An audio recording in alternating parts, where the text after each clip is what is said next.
There's no new update.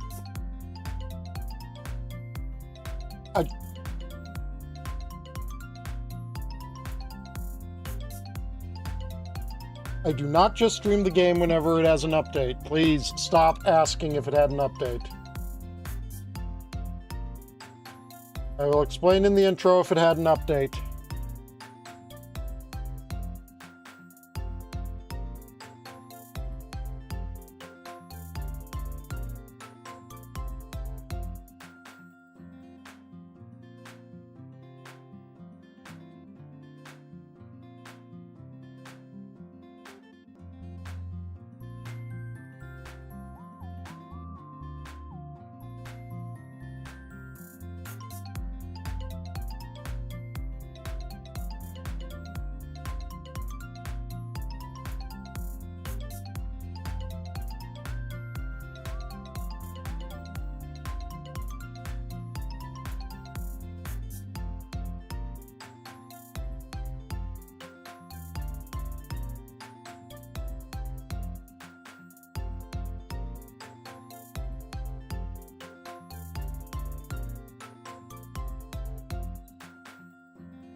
How cute.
Onekohayo, everyone.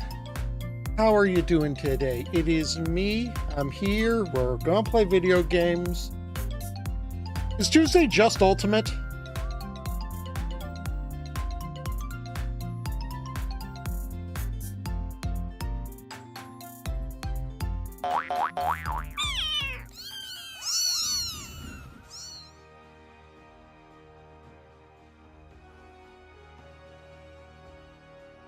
Okay,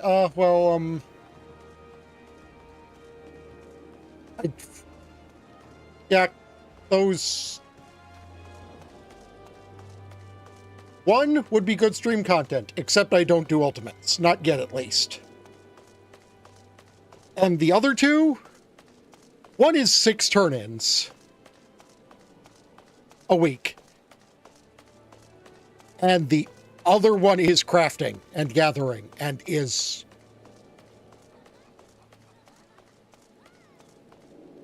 Oh, that is not covering up nearly as much as it's supposed to be.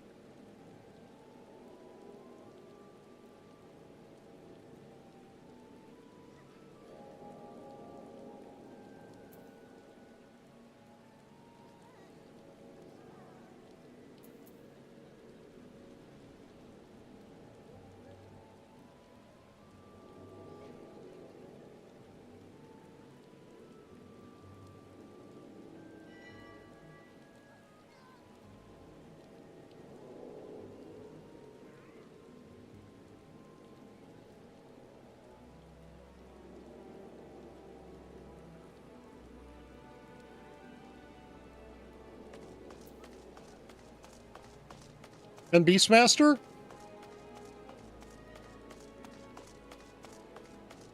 Or is... It is July 0.55? Oh, okay, so September is 0.55.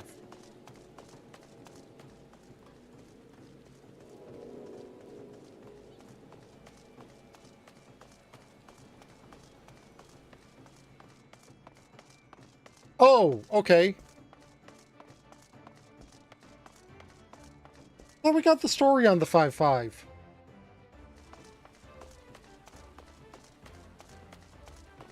Yeah, there's a non-zero chance of someone saying ungood stream things and just privacy in general.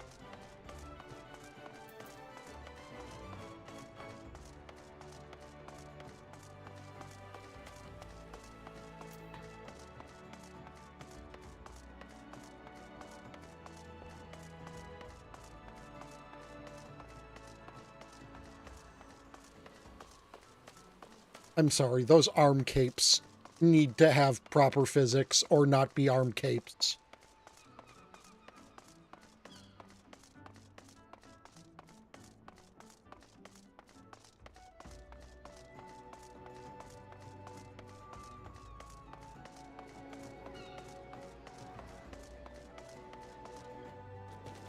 Oh.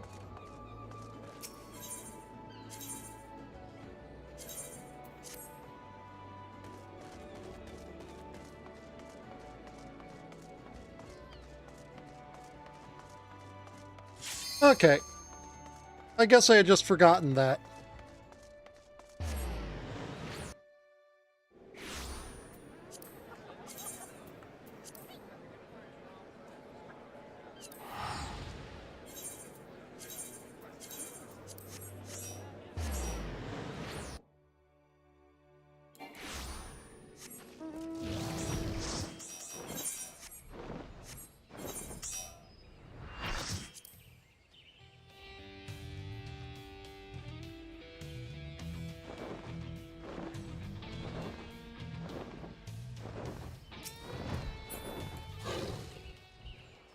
S-rank hunt.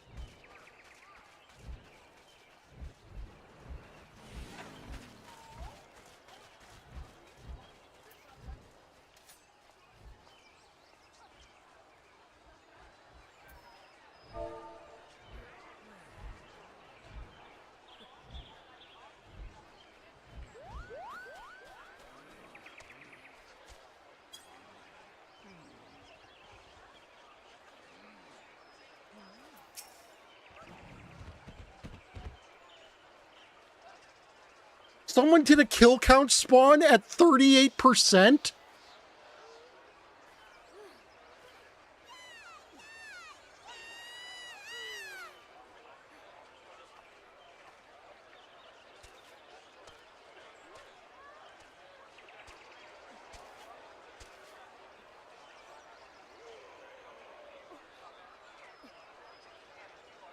So, sorry, to explain that for those of you who don't know.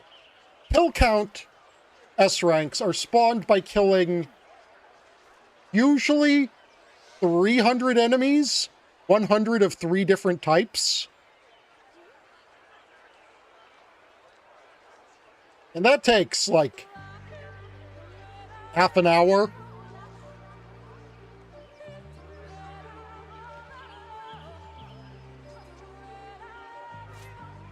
And they did it when this guy only had a 38% chance of being able to be spawned.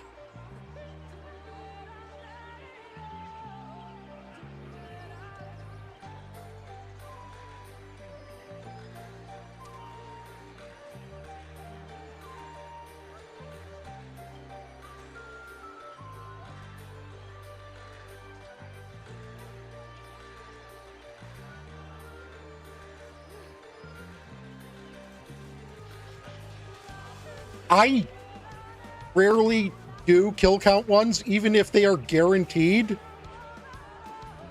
to be spawnable, just because that is a lot of work.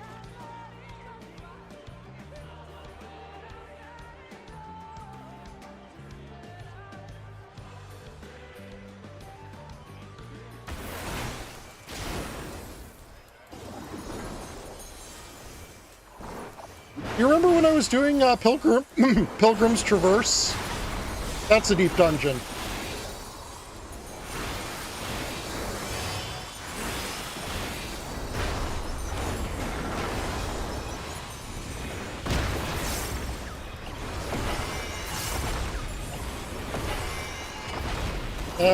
I haven't decided, really. Probably just Palace.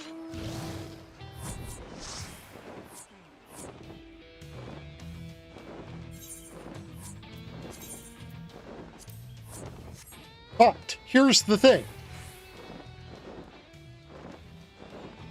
Each of these deep dungeons has an achievement for completing it solo, as opposed to with a...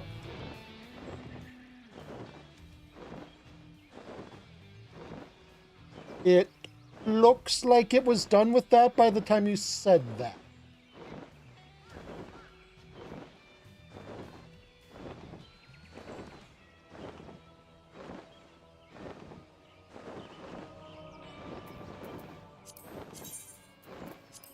So each of these deep dungeons has an achievement for completing the entire thing from start to finish solo.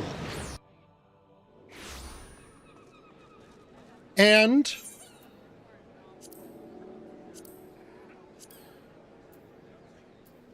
yesterday, I completed Pilgrim's Traverse solo.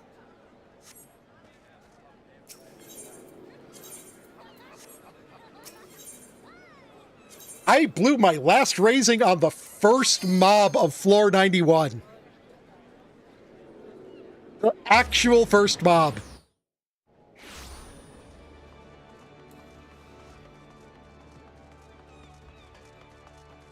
Also, I was supposed to leave and practice the final boss in the mode where you get to face off against just that, and so I could practice it and make sure I did that. And I completely forgot to do that. I just went straight in and was like, oh crap.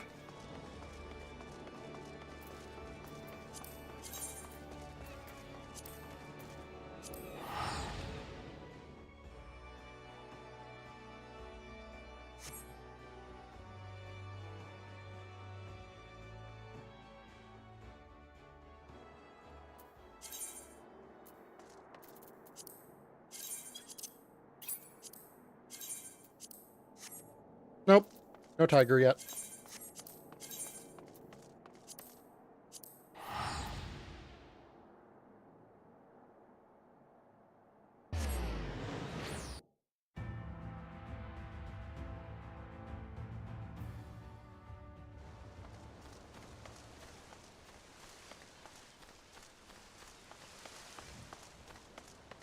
I'm not sure how that has to do with long. But yes, that was kind of one of the ideas, that it was the dawn of a new era.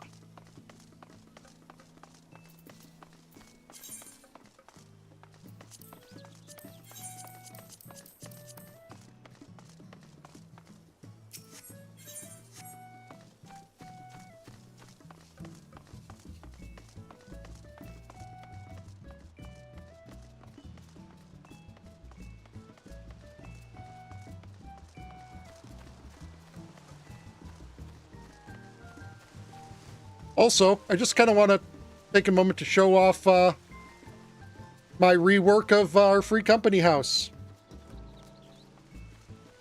Since we got all those new furnishing slots, I went and I improved how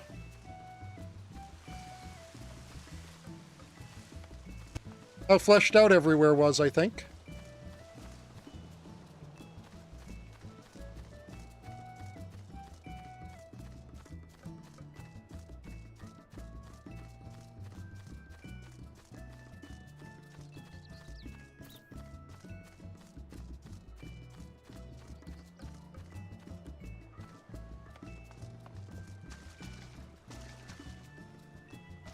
Hi, Alice.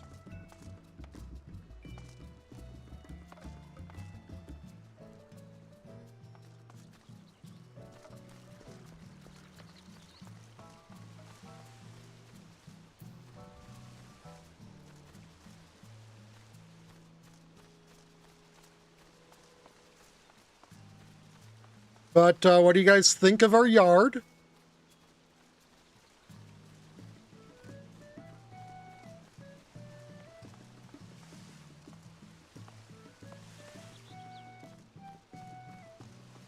There is one more thing. I think he may be at work right now.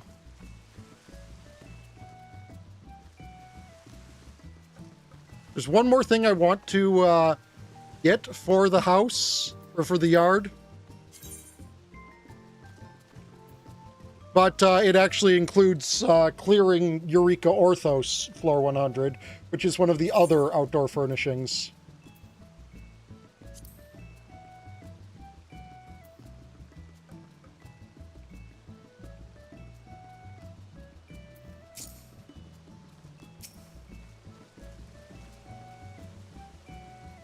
The homestead thing?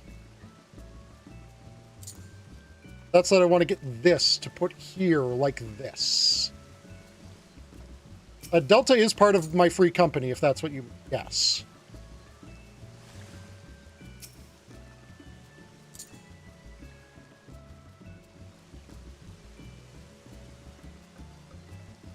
Yeah, I want to be able to get this to put here like this and, you know, make our central fountain guest book thing even more of a clusterfuck of items.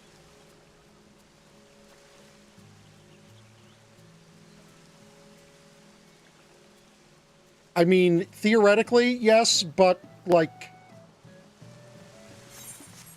I need to clear Eureka Orthos floor 100 several times anyways, so, you know, whatever. It's a guild.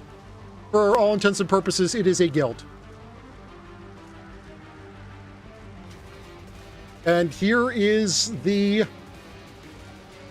main company. Oh. Behold, my fountain made out of zero fountain.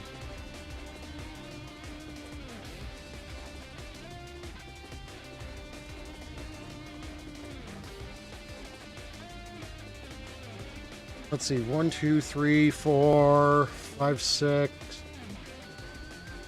8, 9, 10, 11, 12, 13? 13 furnishings going into making this. Wait, no, did I count you two? Maybe it's 15. I don't know. I already lost count. I have a short attention span.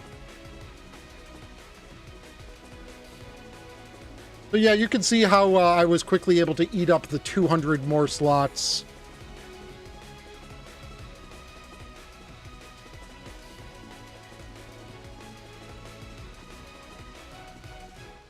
I decided this corner, which was a little bit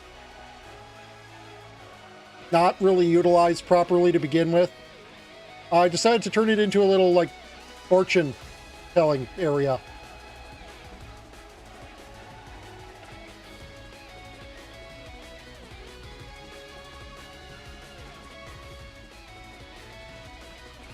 And here's where a large amount of player business is conducted, and you will see that one of my default ideas of how to fill this space is throw gold on it.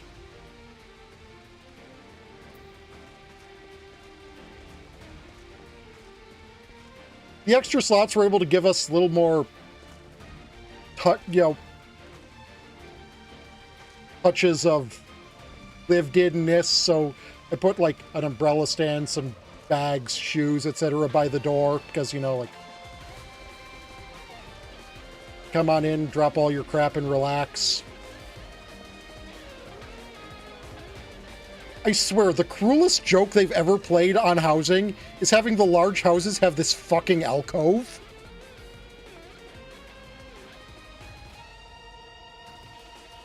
It is too small to do anything. Do you know all those, like, social media posts? It's like, interior designers, what would you put here? Oh yeah, the upstairs door is also evil. But yeah, so I've just kind of walled it off, made it kind of like a display area kind of thing.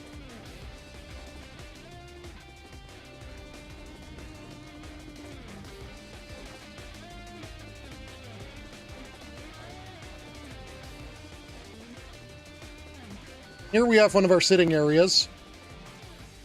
Also, it features Sam. This is Sam.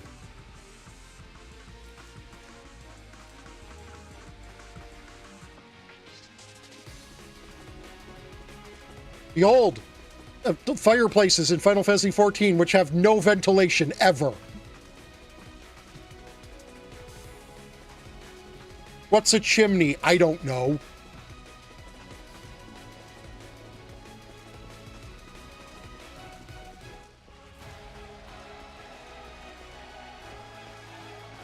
And I will begin here with a thing that I have put into the little house design for... I mean, this has one too. You'll see when we get there. So I'll start off now by showing you one of the little things that I've done in the house, just for kind of a little fun thing, because I enjoy little Easter egg hunts like this. I've hidden all of the job stones in the game in somewhere that I consider to be thematically relevant in some way, shape, or form. So here you have Astrologian that's over at the fortune teller.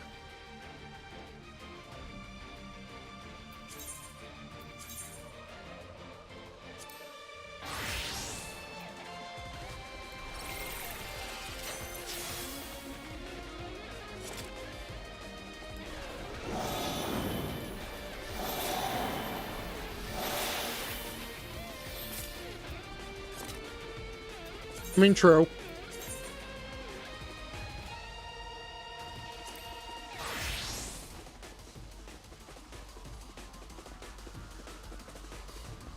Yeah.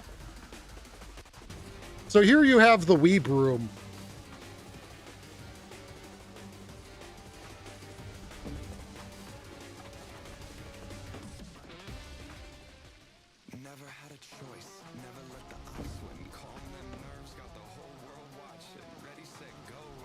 You two are Z-fighting. I don't like that you're Z-fighting. Can you stop Z-fighting, please?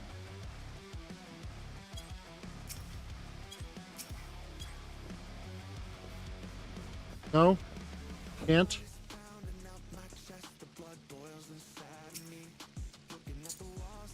That... No, it doesn't. Okay.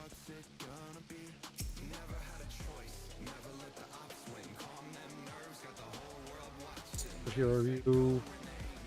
No, you have not slid out. Okay, good. The Z fighting is finished. Z-fighting is the term for when two textures that exist on the same plane are constantly fighting for priority. Yeah, this is my main glamour for the expansion. Don't know if I want to go with a Viking-themed one, honestly. I'll need to think about what I want to do for the next expansion. Anyway, here's where our next job crystal is hidden. The samurai job crystal hidden in the weeb room.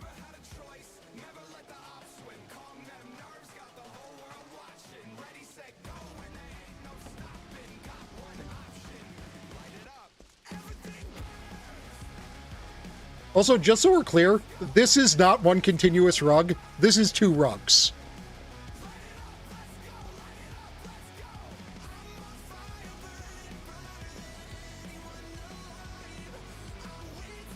But yes, here you have another area to relax in.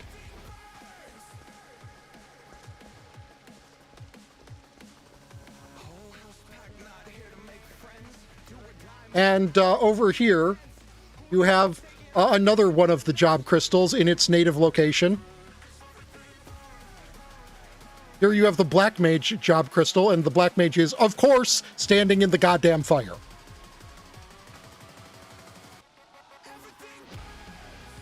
Yes, it did in fact take hours to do.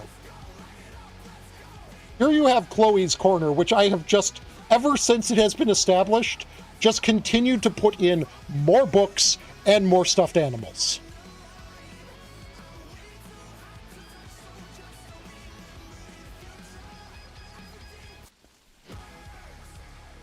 And here you have a job crystal that I actually forgot about until I was talking about the corners. You have the Dark Knight crystal over here, contemplating ripping off this Moogle's palm.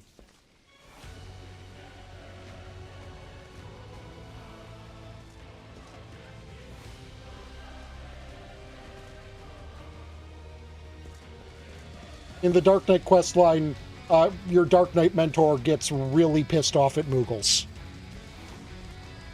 And he threatens to rip off one of their palms. Which is especially funny because Moogles are largely based on Tanuki.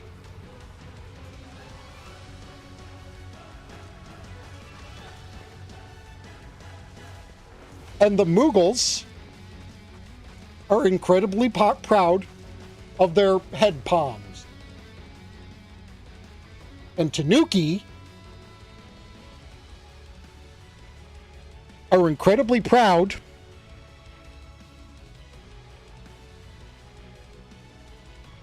of a different part of their anatomy. And if the two are one-to-one analogous, goddamn fret. Not fret. Why did I say fret? Because Vari logged in. That's why I said fret. Goddamn Sidurgu. I was thinking Frey, said fret, meant a different NPC entirely. The Tanuki... Look, let's just say that the time there was a...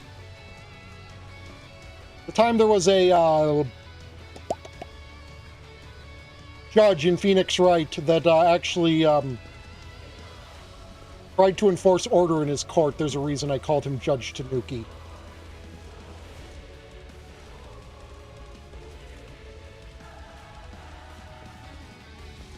Anyway, this area here, this general area, was always just so awkward because I could never figure out what to do with it. Because again, it's too small to really do anything. So I just kind of set this up here, and I like it now.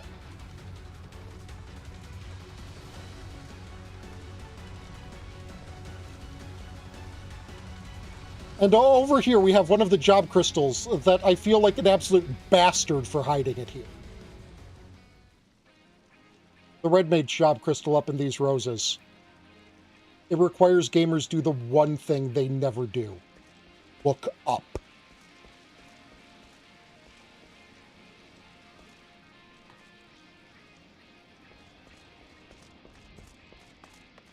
So, here you've got our basement. Now with even more pudding couches and So the running joke is that when we were designing this house, someone said that we needed to be able to hold monster parties in our basement. And we hear cactars, here are carbuncles, there are puddings, here are otters, here are tonberries, here's the Knights of the Round, here's Porbulls, there's DJ Wall, here's demons. Anyway, I took the we should hold monster parties here literally.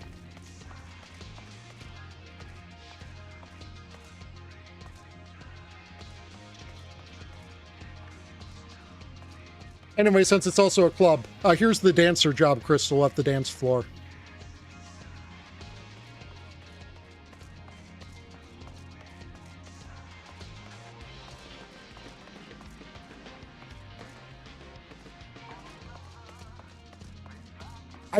For some reason, it actually pronounced that as road main.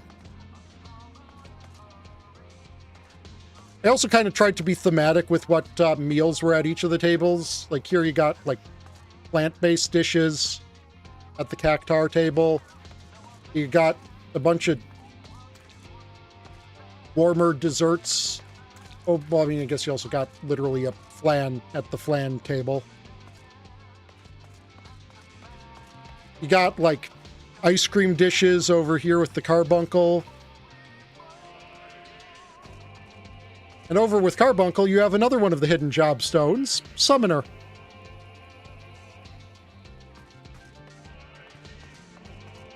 Here we have our main central round table. And I kind of set it up that each of the seats seems to have a different set of priorities.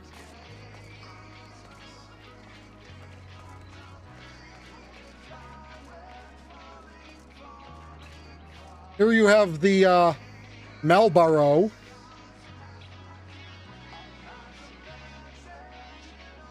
Manned by Sab Bartender. And the Blue Mage Crystal, trying to pretend to be one of these lamps.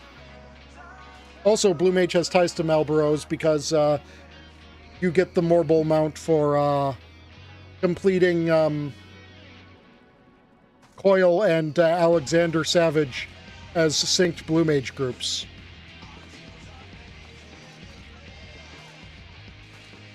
There's a Loprit. They're on our staff. Oh, yeah, we got, like, sake and fish dishes over here at the otter table. And either dishes that have knife or are meat or are stab over here with the tonberries. And fitting with their lore, the Scholar Crystal is hidden with them.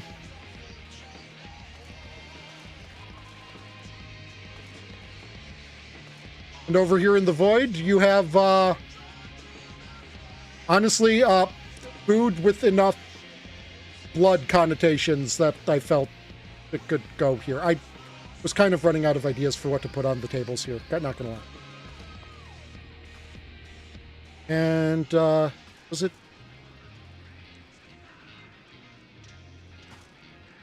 Why are you... You're not supposed to be up there. You are supposed to be on the ground, mister. Fucking housing items and their inability to remain where they are supposed to be. I swear. Half of the reason housing design is so fun is because it's glued together by chewing gum and duct tape. And other times it's horrible because it's glued together by chewing gum and duct tape. At some point, I moved a shelf in some vicinity of here, and that Reaper Job Crystal decided, yes, now I shall be in the sky.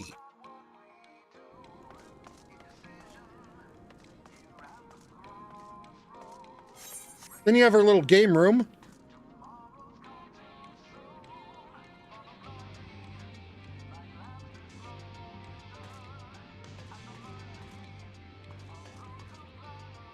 Why are you inside of... That's not actually a table, so now I actually have to glitch you again.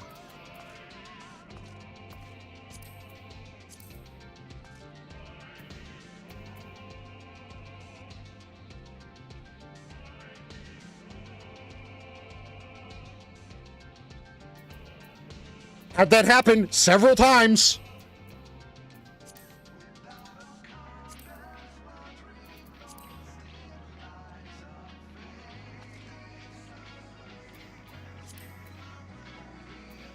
Where are my partitions?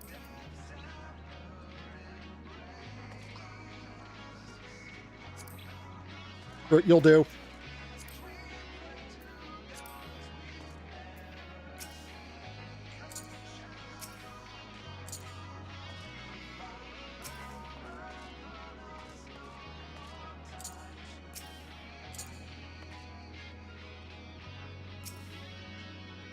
So here's how things go. You can't just place anything on anything.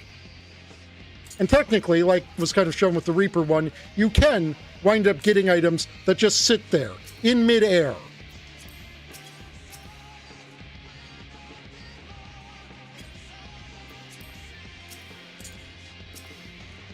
You have to do shenanigans in order to get them.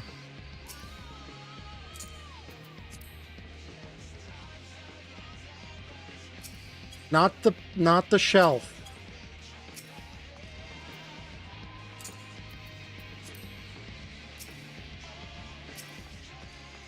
There.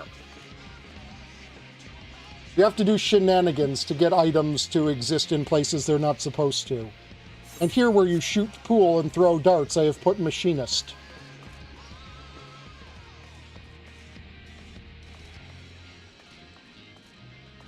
There's a housing UI update coming? Anyway, as was previously mentioned, here's DJ Wall with the bar job crystal.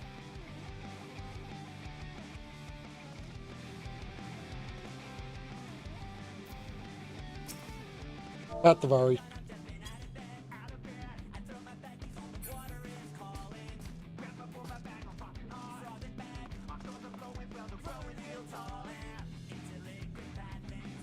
Neat. I hope they don't screw it up. Oh, that's flipping the way I don't like.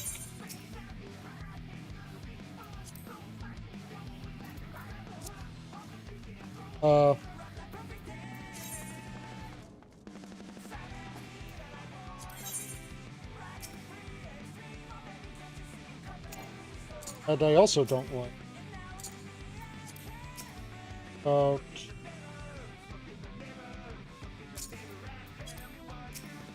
You are just not going to agree with this area, are you?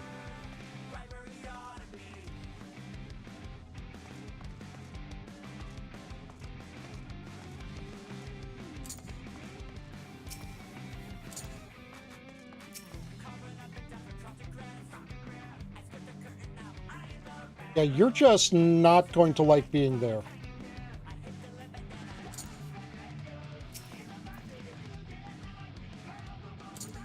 How about like this? Is this fine? This looks mostly fine. How about if I take you and put you back here like... Maybe we...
There we go, that's...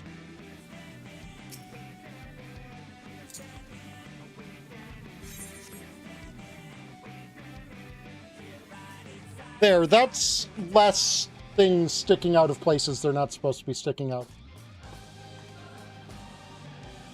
Anyway, here's our just little mini-game corner.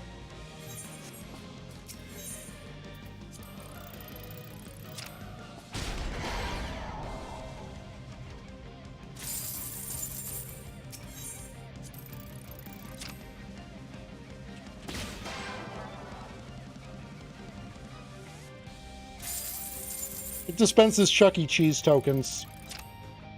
If you're good at video games, which I'm not.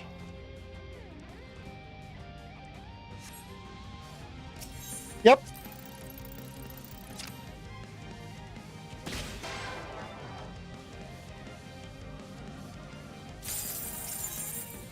Yeah, that's... Wow, I managed to get the absolute worst there.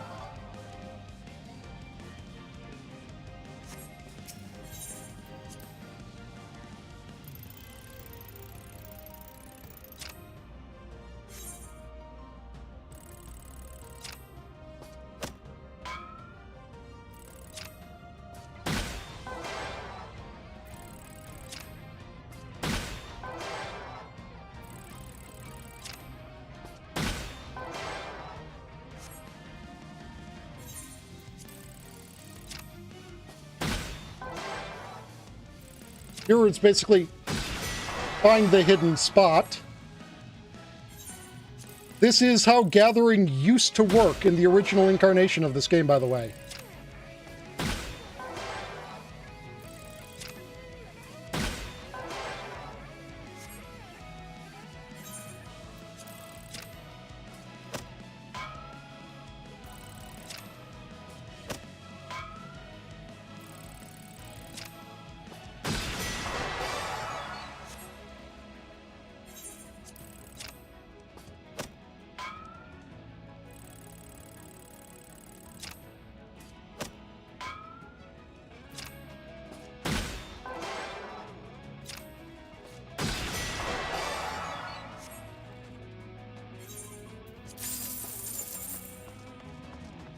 Yes, it was.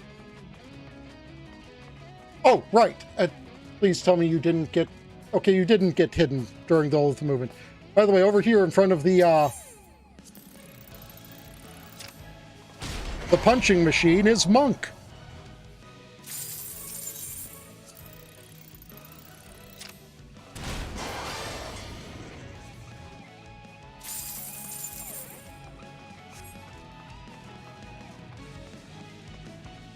Also, this used to be kind of a weird little mechanical sector that was supposed to be, like, based on Alexander, but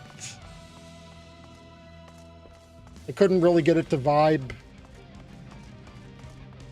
Also, just so we're clear, these are stools.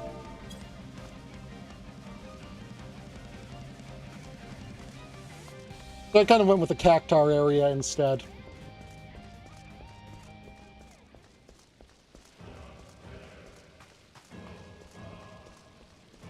And you have her upstairs, now with better lighting on the walls. I actually had to combine two different lamps here because these things produce fuck all light. So I had to fuse a different lamp inside of them in order to make them actually illuminate. And yeah, I know they're supposed to be like ghostly lighting and stuff, but I needed them to provide actual light because they were the only wall thing that had like the proper size and look for it. Anyway, here's our bathroom and exercise room.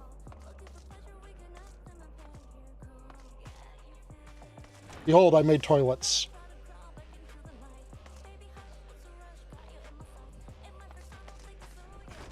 Also, I used to have there was this exercise room area was made out of the area that I made after I realized, wait a minute, I have created the largest showers fucking ever. So I reduced the showers to a more reasonable size, and then I was like, okay, now I need to do something here. Also, behold. Mirror.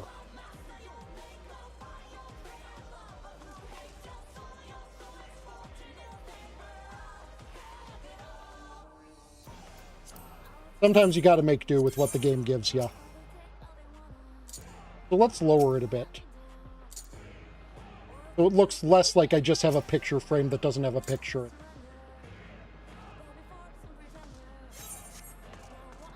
And over here, where people cleanse themselves, is White Mage. These are like, I don't know, shampoo bottles and stuff, and there's cosmetics for it.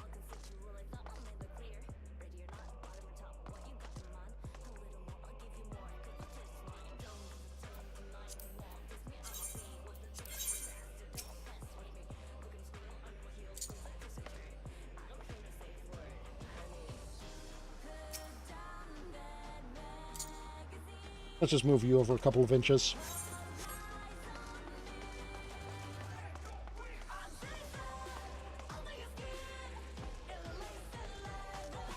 I put these outer lamps on these corners just because, I don't know, I felt like something needed to be on the corners of these. Anyway, here's our library.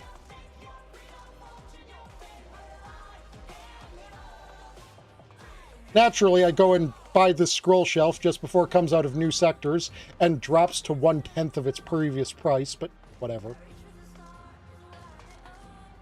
Yeah, here we have our research station for us doing research on whatever. I built this house with the idea of having a functional guild house if we get isekai. So here we can do research on whatever thing we need to. By the way, here's Sage. It's not even really hidden. It's just here, the library. Scholar was originally in the library, and then I figured I didn't know where to put Sage. And then I was like, I can put Scholar with the Tonberries. Anyway, you also have a little reading loft up there, and you'll notice that you can't really get to it. That's because in, like, lore, we would just move this ladder over there. You can actually still get to it.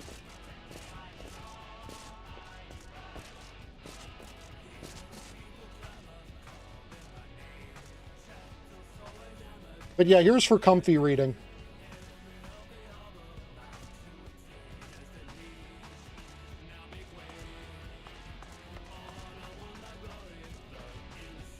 Then you have just like another little area seating. Here's the upstairs door that Alice was talking about. It's a fake door.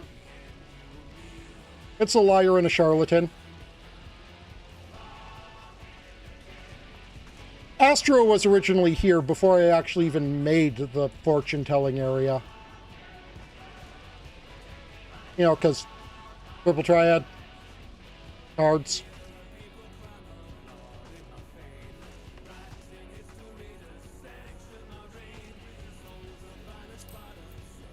You actually... Okay, you are part of that. I couldn't remember. However, it is reached by the fun method in practicality, or in actuality, but like within the lore, you've got actually the boring way that, you know, the boring practical way you would want to go up there.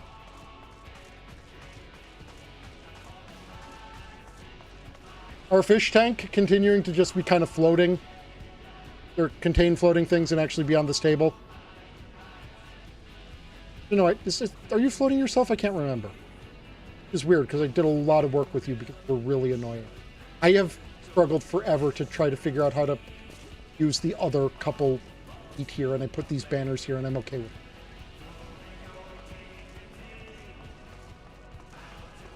This here, by the way, this little central thing, that is one of the rewards for completing Heaven on High. Also, it should be open. I need to open it. It means I need to target it, which is going to be hell.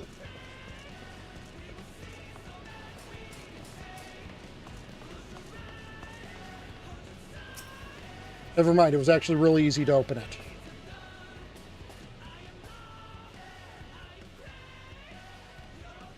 Anyway, here you have our war room, and also our armory, and also bucket gold spam. And winning the award for the least hidden of the Jobstones is Warrior, who is on top of Lim Solomensa, where warriors come out of. Well, marauders come out of, because they're pirates. Why are you off? You weren't supposed to be off. And winning one of the awards for bastard placement is Gunbreaker. I had nowhere I could actually figure to put them, so I just shoved them in a pile of gold.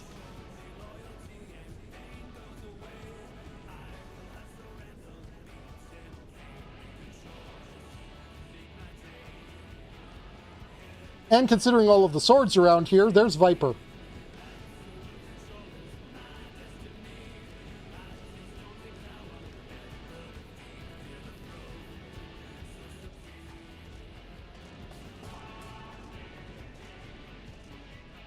And you may have seen it when I was messing with the fishing tank, but the Dragoon jumped off the platform again. They landed in the fish tank.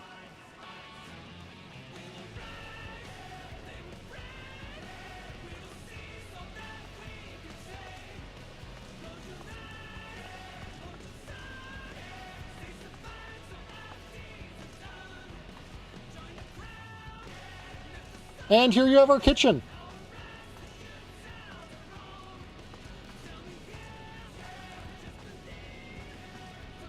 If we get any kind of ice-themed job at all, it is going immediately into the freezer.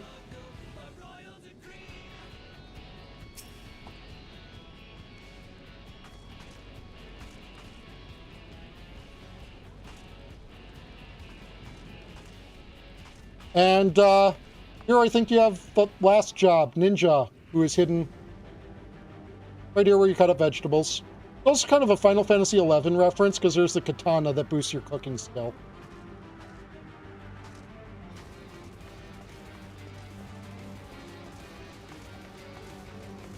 Oh no, it's like also Iron Chef and stuff. Hold on, let me just...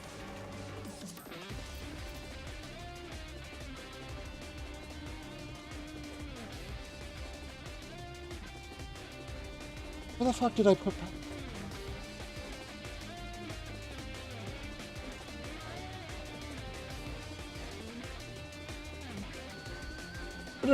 Oh, I remember where I put Pictomancer at least.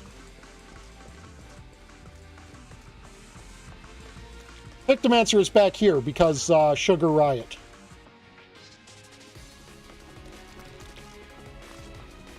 Where did I put Paladin? Oh, Paladin is here because Knights of the Round.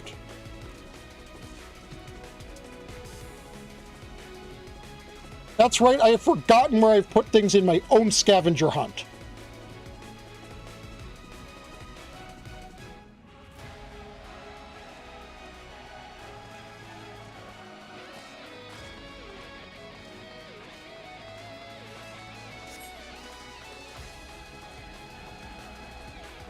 The scavenger hunt's so good that even the person who put them there doesn't know where they are.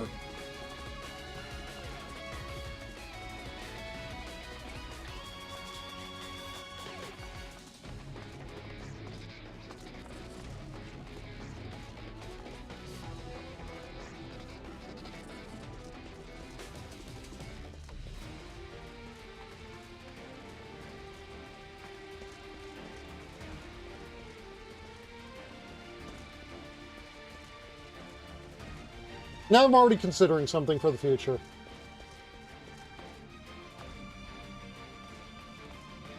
It would be too... I mean, hey, a lot of them are already used. No, let's go over by Chloe. The Beastmaster Crystal will go over by Chloe because of all of this. It will go in this pile of stuffed animals.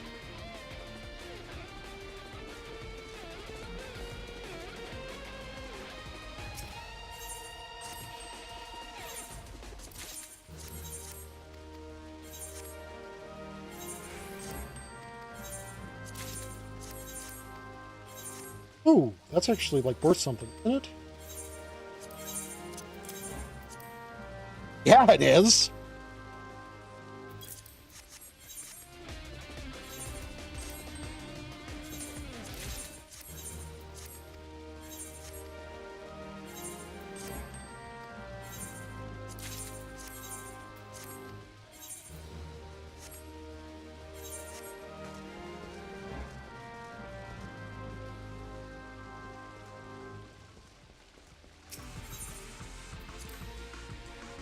Thank you, Retainer, for bringing me back a 450k item.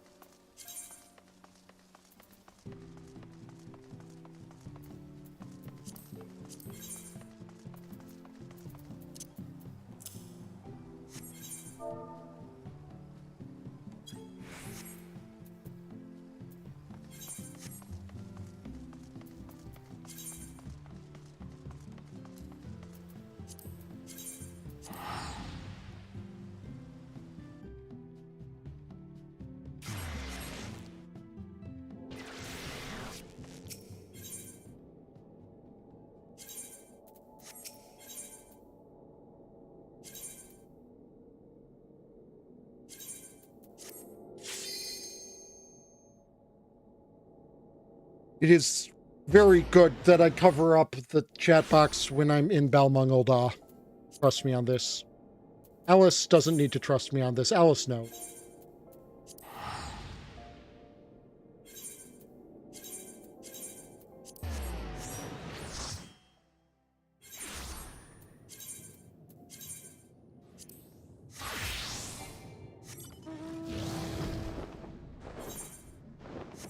Box indeed. I have been box.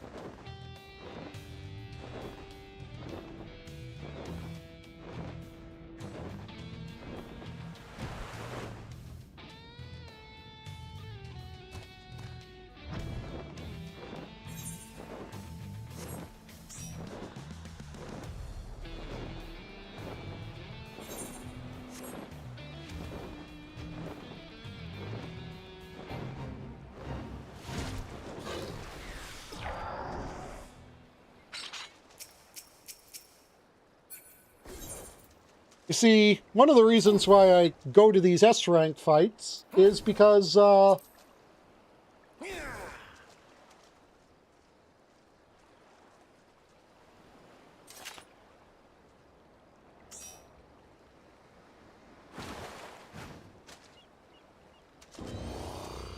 need to kill 5,000 of them.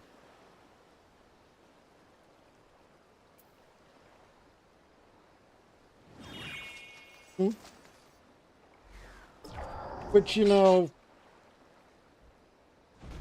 plenty of them have to be specific expansions, but that leaves 2,000 that can be anywhere.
I'm just gonna stop DPS. Hopefully one of the people who joined can get here.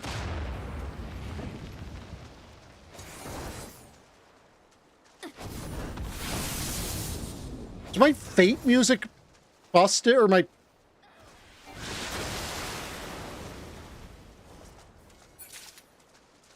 Nope.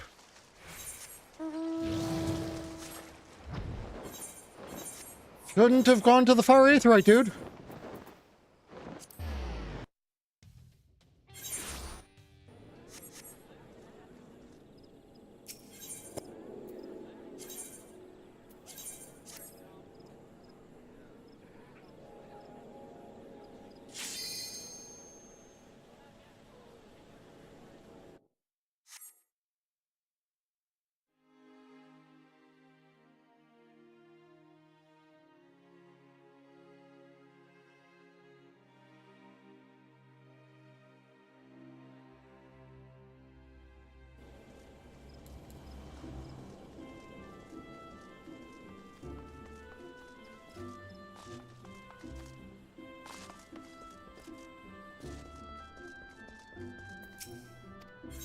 I had actually gone to Ul'dah to quickly store some stuff away, but...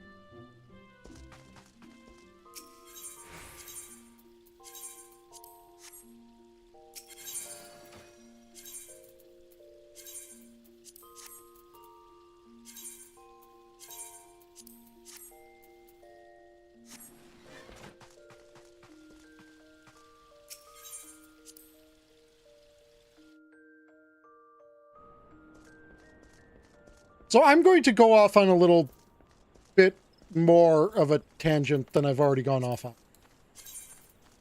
Because I need to share something with people, and it bothers me, and it bothers me a lot.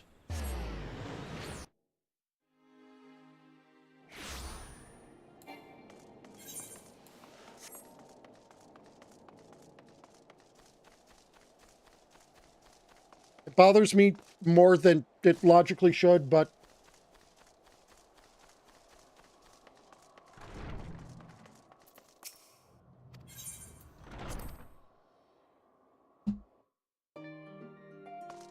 I had come in here for, I'm not really sure why.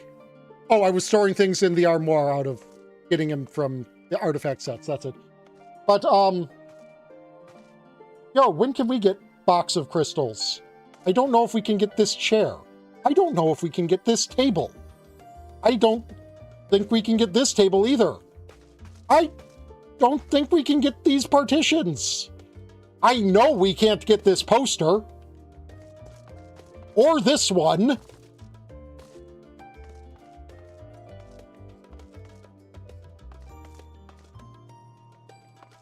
I don't think we can get this crystal scope. Or floating crystal in glass. Or, I don't know what you are. Maybe some sort of incense thing. This mortar and pestle, or just no, it's just a grinding wheel, not a mortar. We don't have this particular scale. I wouldn't be surprised if that's a different magnifying glass than, or not magnifying glass, but microscope than we have. We definitely, I think I said we don't have this crystal one. We don't have this mortar. No, this pestle. Wait, is it a mortar and pestle? I don't know. I don't think we have this gem box either, or this just one potion bottle. We have a different one potion. I don't think we have this bookcase. We don't have this crystal urn. We have a chalkboard. It's not this one. I'll give them that we don't have wall ladder. But, you know, because that's like part... But no, they can still give us the wall ladder. And we don't have this dresser. And I don't think we have this... Ouch. I'm not even entirely sure we have this bed. Where are the furnishings that are these? We do have this. I'm like 90% sure we do in fact have this. And I know we have this rug.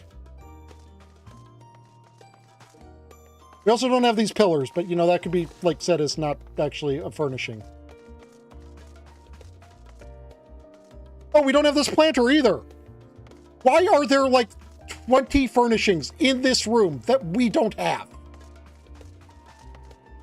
And it's an inn room. It is considered to be an inn room, which means that these are a lot of where furnishings come out of.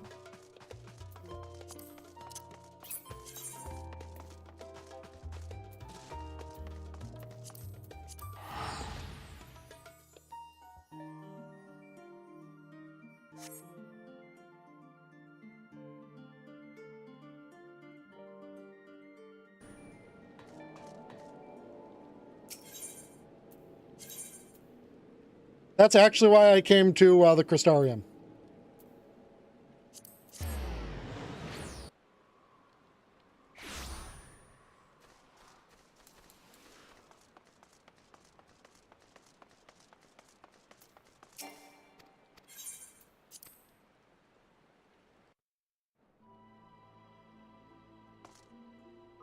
I think we have this bench. We might not. I don't know about this bed either. I think we have this table, but we don't have the books or the box. We don't have this table, or the lamp, or that inkwell. I think we have this lamp, but we don't have this plant. We have this orange tree. I think we might have this chest. I don't believe we have either of these cabinets.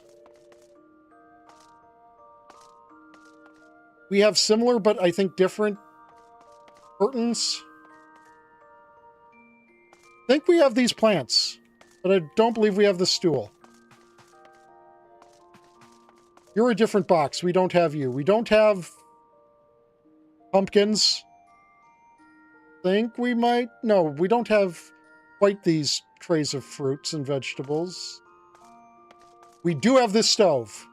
We don't have hanging sacks like that, or open sack of green, or very large coal. We don't have those dishes or most of these pots and stuff. So yeah, I don't think we have this barrel either, or that. So I think we batted better here, but not by a lot. But also, oh, I didn't even notice the shoe bill. Hi, Emmett. We do have these chairs. I don't think we have these stools.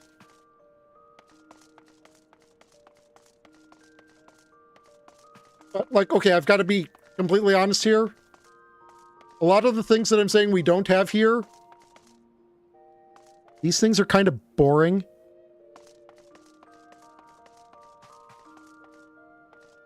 Like, I'm sure they could be used. Oh, I don't think we have this partition either. Yeah, no, we definitely don't have this partition. And a lot of these could be used, especially to, like, add features to things for, like, the super advanced housing furnishing maker people. But, like,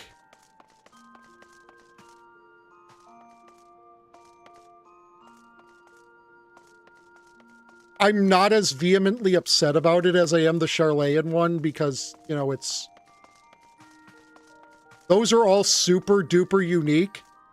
And here we have, I press X to doubt the comfiness of this feather bed.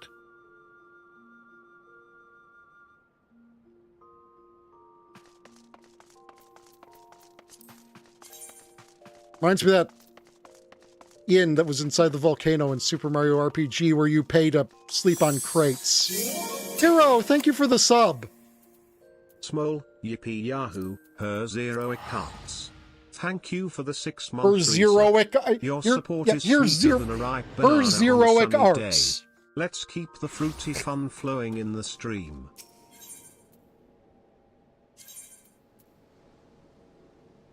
No, I'm not. I mean, I'm cute, but I can't call myself the cutest.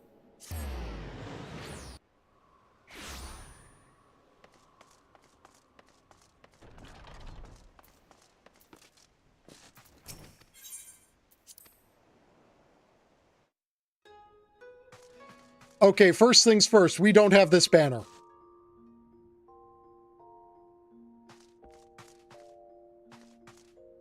We don't have this wicker box. We have a different tree. We don't have that little banner. We don't have those fruits or box sets. I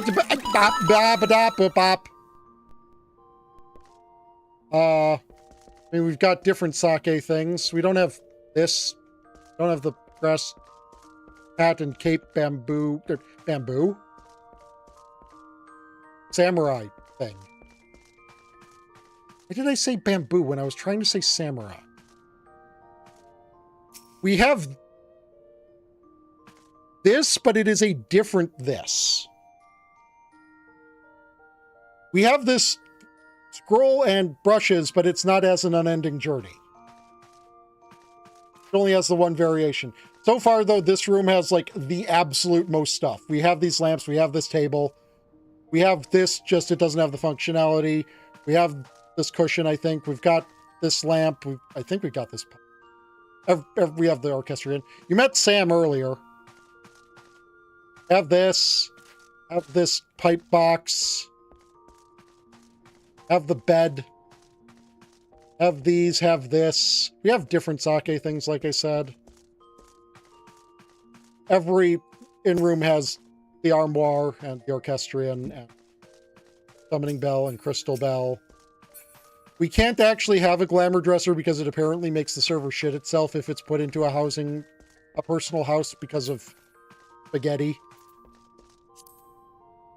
But yeah, this one definitely batted hard in the favor of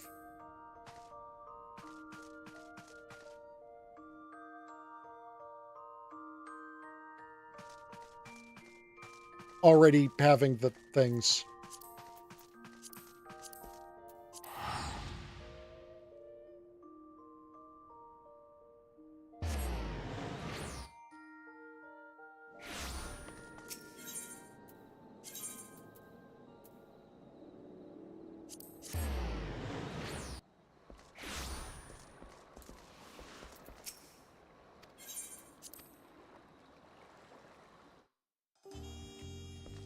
I don't think we have this rug. I don't know if we have these chairs. Don't think we have this. I know we don't have that wall thing. Don't think we have that plant. Don't think we have this. That. Cat crates. I don't think we have long crate, but we have crates. I think we have this plant, or it's a different plant that looks similar. I think we have several of these, like, random container of container. Don't have these earthenware pots. Again with the wall bags. Yeah, I don't think we have that exact lamp. Oh, this place actually has a mini orchestrion. The mini orchestrion does exist. I don't think we have this exact set of bottles. Don't know if we actually have the shelf. No, we don't have the books like this.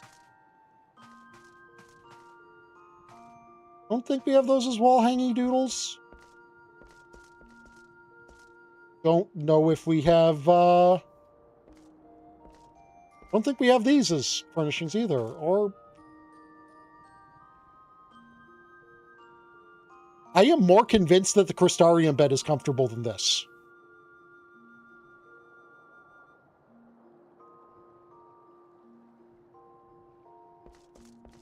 Another variation of the unending journey. We don't have random shells. We don't have this fruit platter.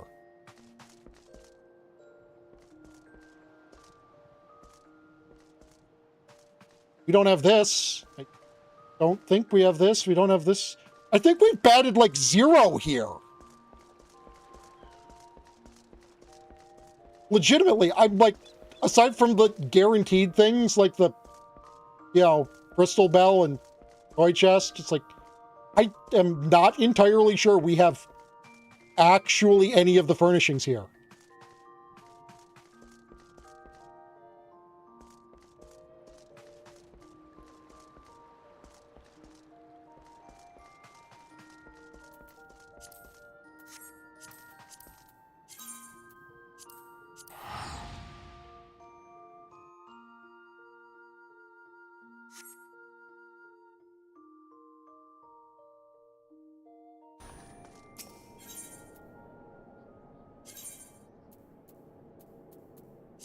Can I just state again how much I love that the name of the tavern in Ishgard is the Forgotten Knight?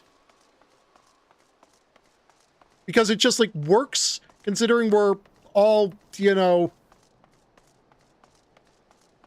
this is the dress code of everyone who isn't a noble.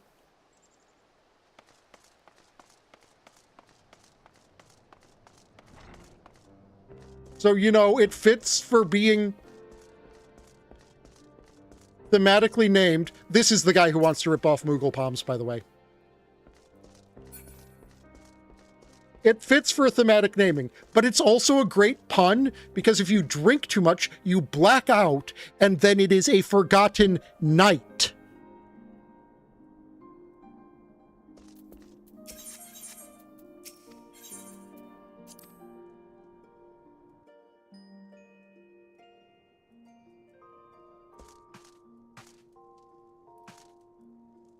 Can I get them in trouble for renting me an in-room with a non-functional fucking ceiling lamp?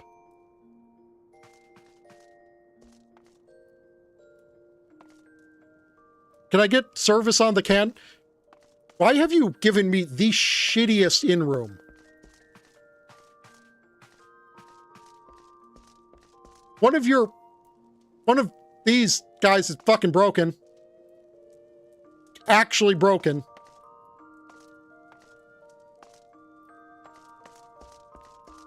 Hey, you know that century-long war you guys had that I ended? Anyways, we don't have this rug.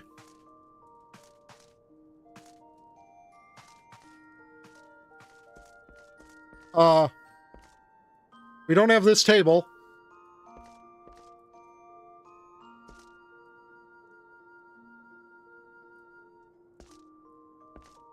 And with how depressing this room is, I do not like to consider that there is a rope so near a stool.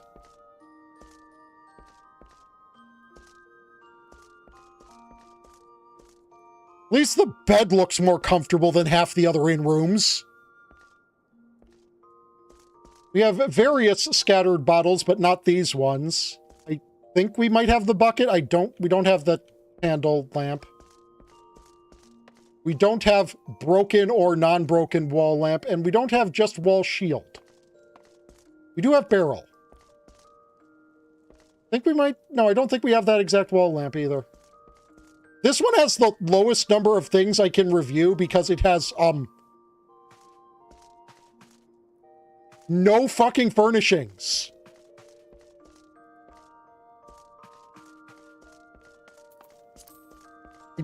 No, you can't adjust the light of in-room. This in-room is shit.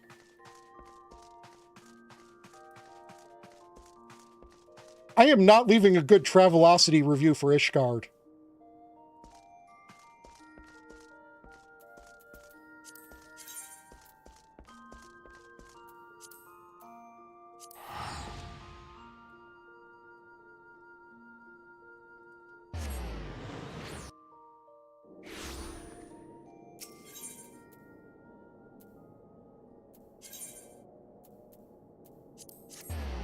I'm betting we're going to basically bat 100 within the... Just like within the Kugane where we batted pretty well, I'm betting we're going to bat very highly in the starter city in-rooms. Moving, don't make eye contact with any of the RPers.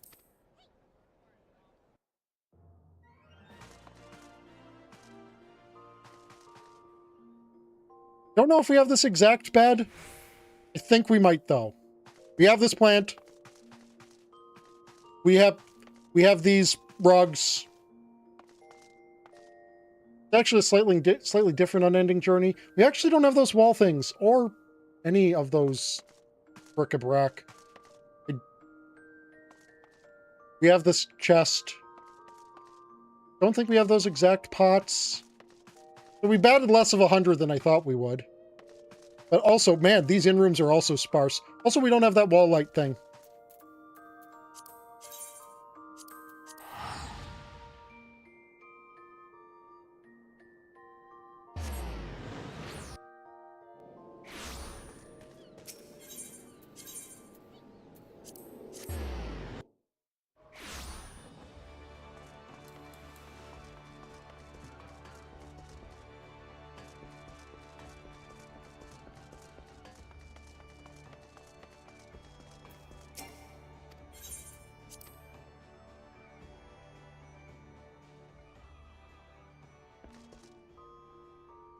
We have these chairs. I don't know if we have this exact table. We don't have this lamp. We don't have the plant in the middle of it. It might be part of the table anyways. We don't have, again, wall ladders.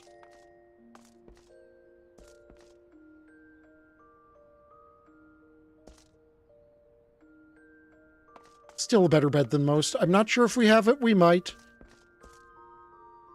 Again, a slightly different unending journey. Man.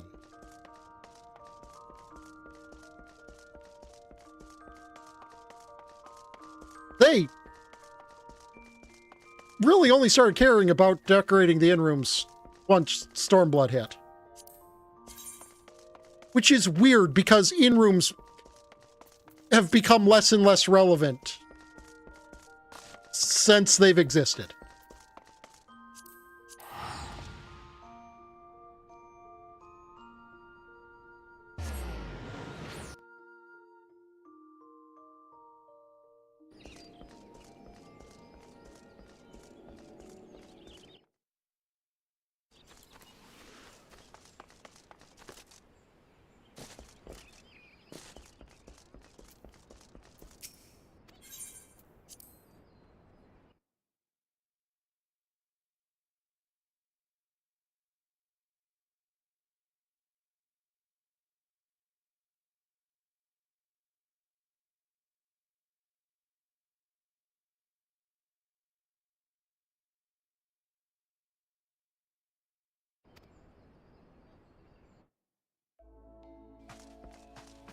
And this is, I think, actually the model of what our unending journey is made off of. We don't have this plant.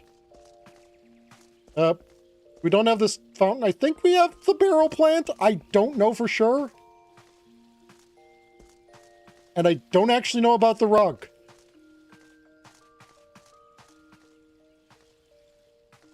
We also don't have ceiling pot bulb. Think we have this cabinet?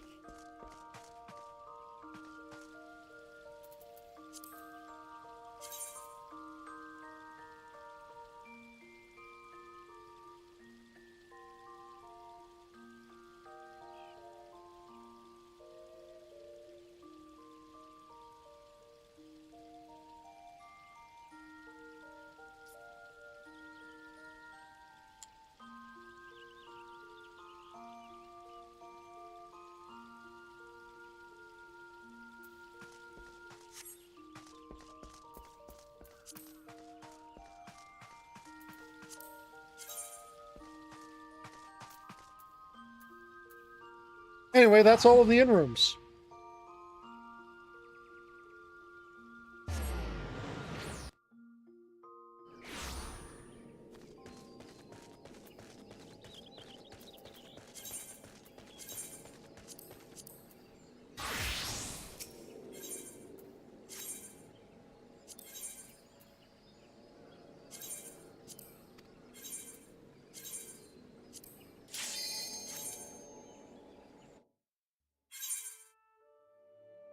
Why is my ether pool so low? I don't know.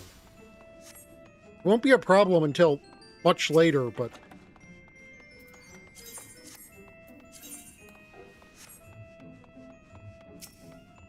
I mean, it might not be a problem at all. Maybe I'll get enough ether pool as I go through to, you know...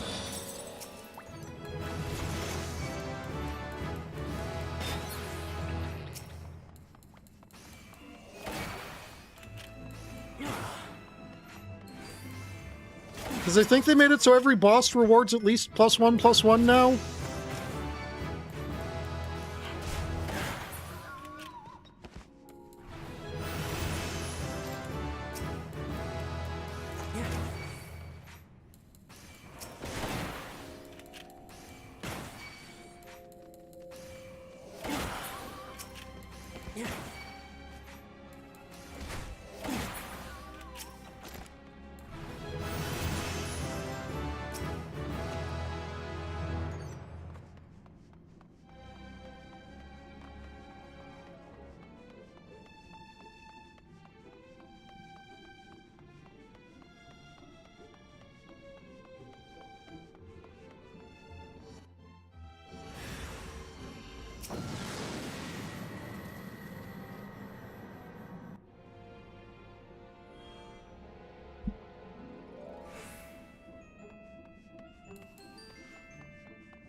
Oh, you're the fucking stealth sprite.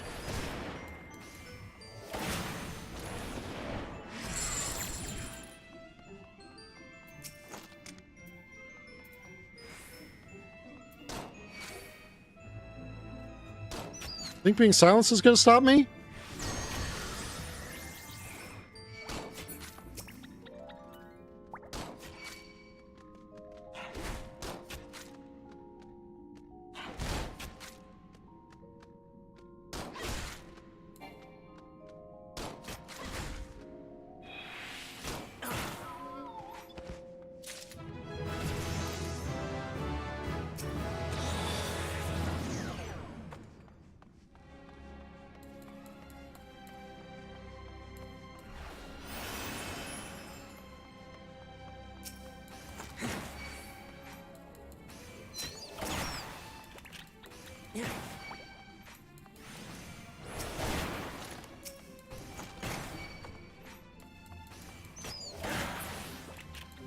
Gathering resources is crucial within a deep dungeon. Also, remembering to go and actually get your sustaining potions is also very important. I will need to do that after this.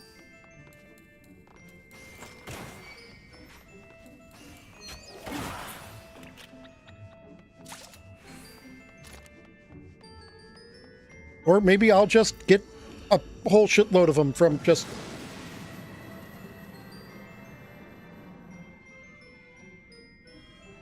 leveling? Not leveling. Progressing. There we go. Those are the words I'm looking for with my brain mouth. Like, I need to just stop talking.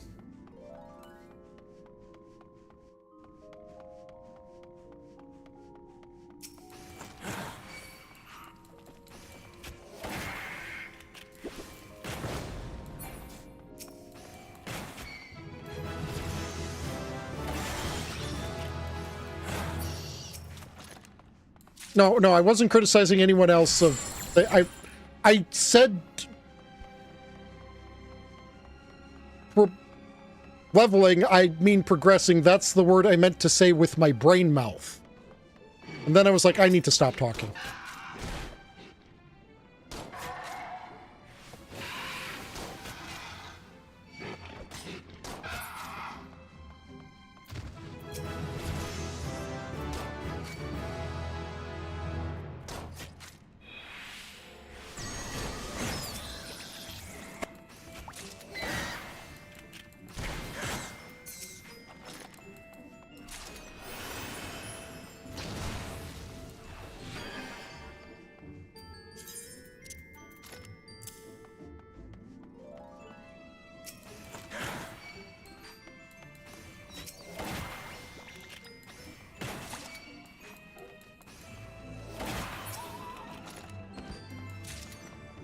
Sure, let's go with that. Yeah, I was definitely doing Gobby speak.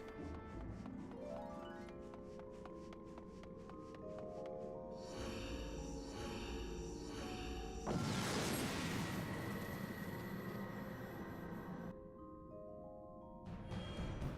know what's really weird in 11's lore? How the game actually goes and says, yeah, so all of the Beastmen races are just, you know, made by Satan because he was pissed off the goddess made the player races. And then you have a bunch of goblins who are just like, yeah, no, we're fucking chill, dude. Yeah, our store sells weird goblin things, but, you know, like, whatever.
And, like, I seem to remember in the game's history, Bastok had at one point in their history, like, they were actually on good terms with the Quadav.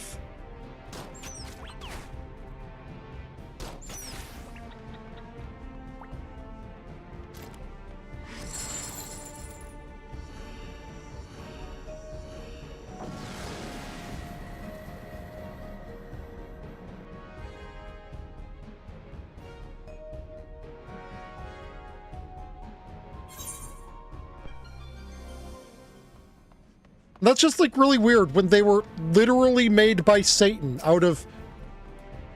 Dude, screw you guys, I'm gonna make my own people.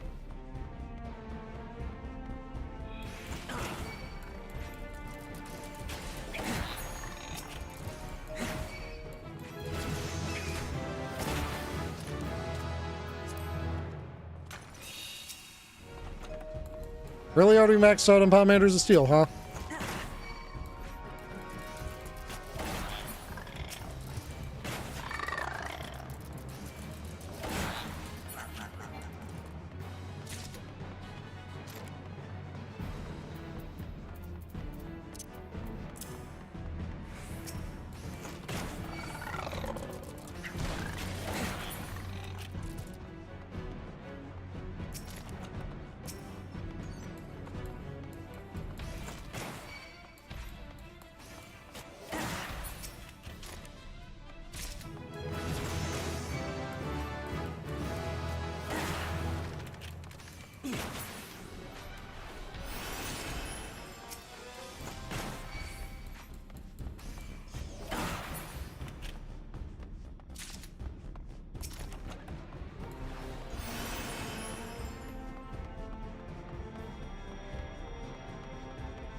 Well, really useful. Pomanders of Steel are also one of the most boring Pomanders to get.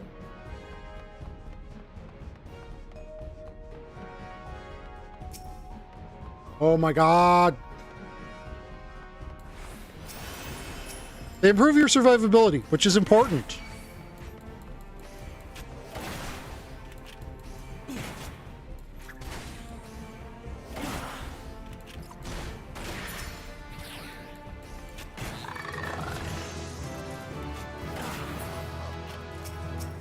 But survivability is only half the battle when it comes to clearing these, because, you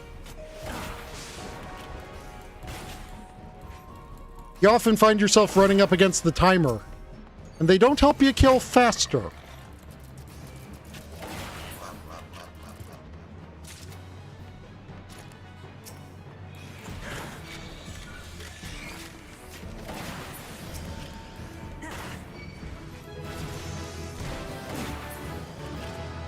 And they won't save you from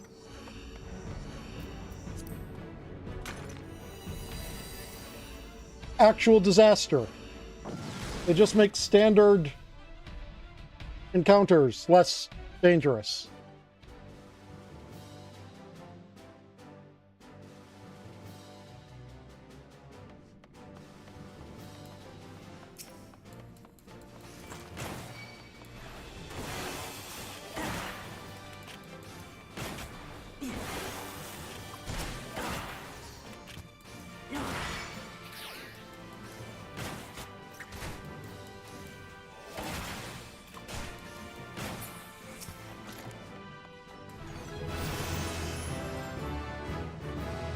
Now, strength pomanders, those improve your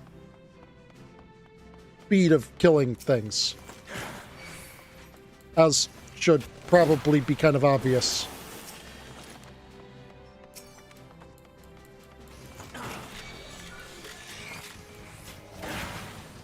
As one would probably expect from something that makes you stronger in a combat-oriented scenario.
witching pomanders can save your life. They often do, in fact. They, for 30 seconds, turn the enemies into something that can only auto-attack.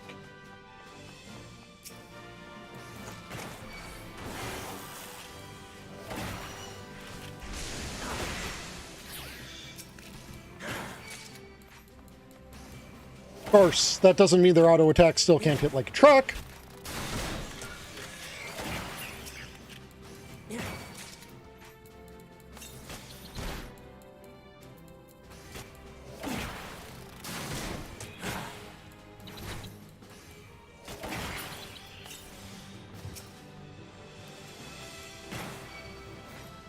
But it prevents them from doing whatever evil one-shot mechanic that they're eventually plotting on pulling off on the deeper floors. It's really useful when you get ambushed by a couple of them at once.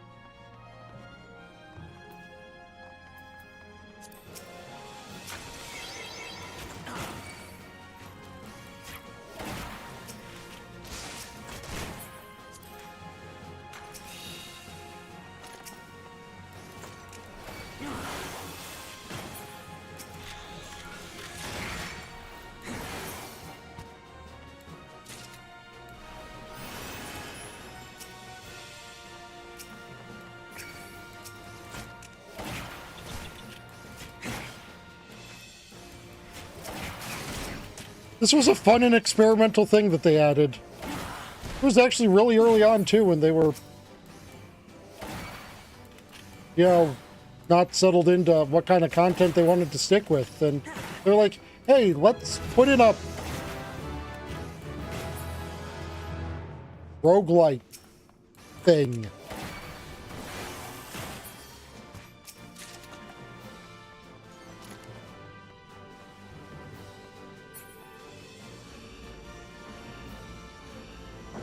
Tie it back to the storyline of the first 3 dungeons you did.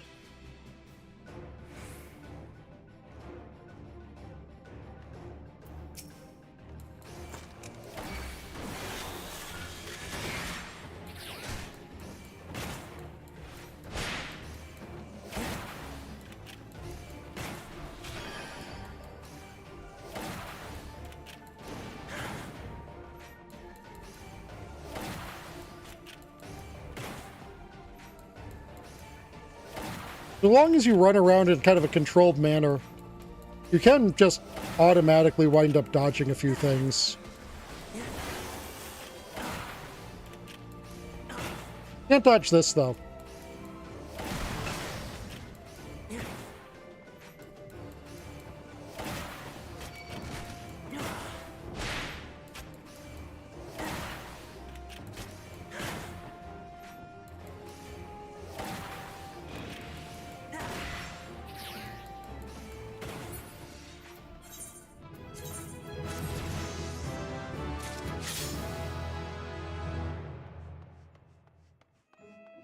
Oh yeah, I forgot I had one of the relic quests that needs those, and that you can actually get them from here.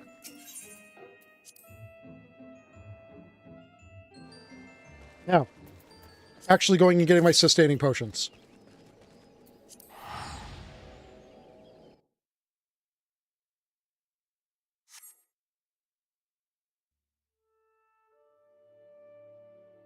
So while I was at my grocery store the other day, I picked up some things that kind of looked weird because I saw that there were 2 new flavors of Mountain Dew that I had never tried there before. One of them is another, one of their Baja Blast kinds, and it's pretty alright. Like a more citrusy one. This other one, though, is fucking vile.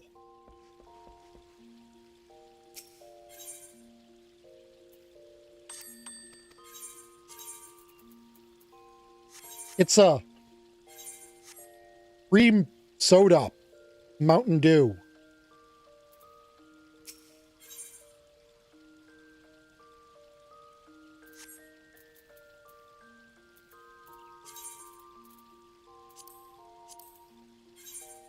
Oh, it's in my fucking saddle.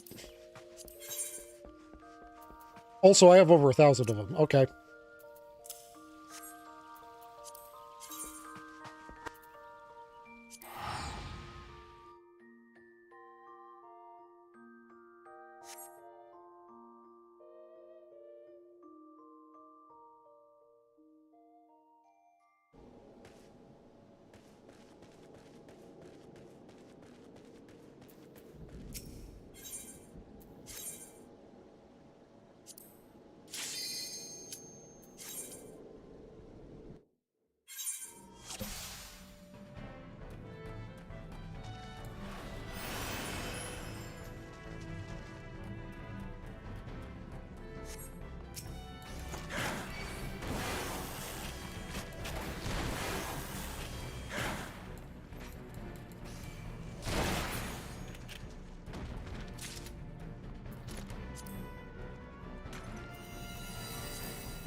So, there are several traps in here.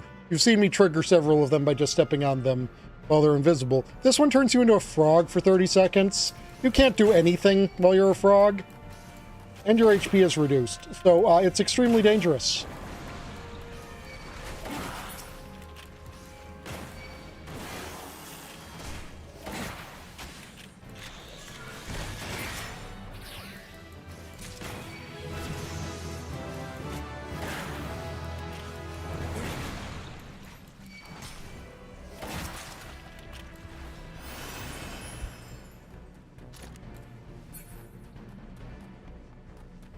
This one is that silencing trap. That one actually affects the enemies around it, so it actually has a theoretical use.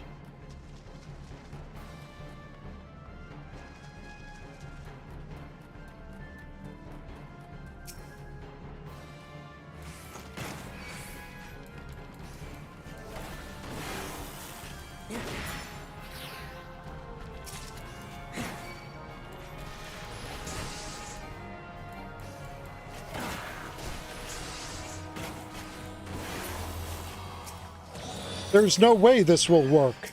There was, in fact, no way that it, in fact, worked.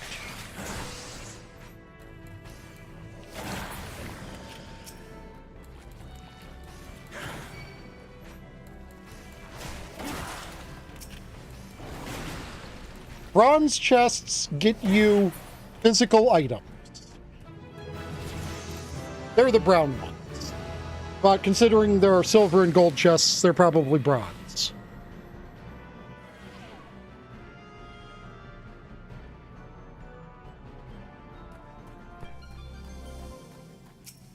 Gold chests get you these pomanders, which are the effects you can normally use on the floors, but we are restricted from using items this floor.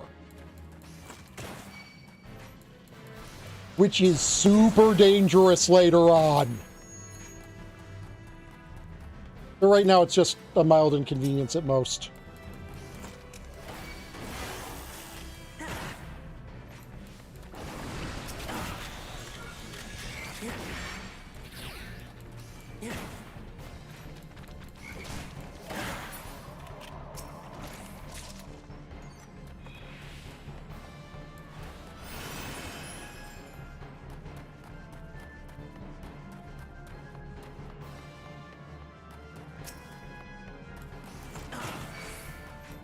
The silver chests upgrade the strength of your stats, or in literally any deep dungeon that isn't this one,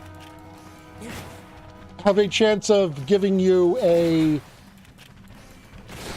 specific special item. One of a set of specific special items relative to that deep dungeon.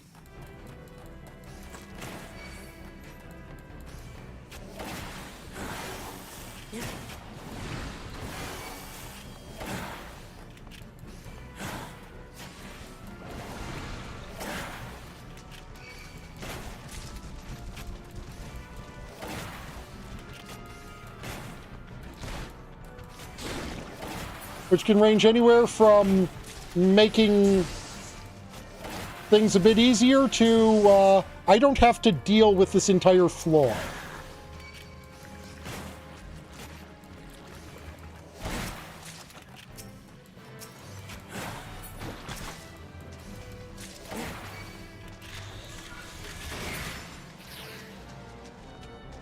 to, in the case of Heaven on High, I don't have to deal with this boss.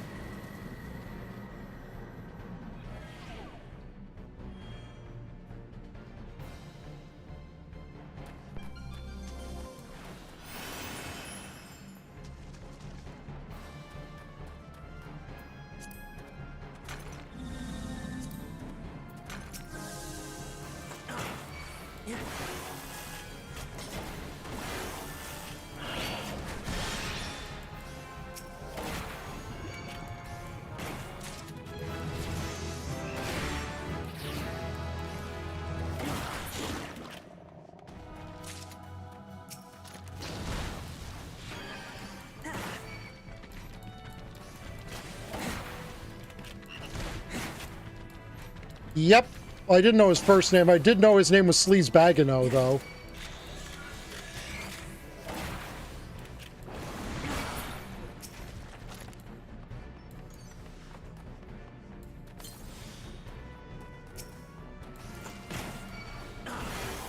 I have over 1,000 of these, and I can't sell them, so what the hell? Why not just abuse them whenever possible?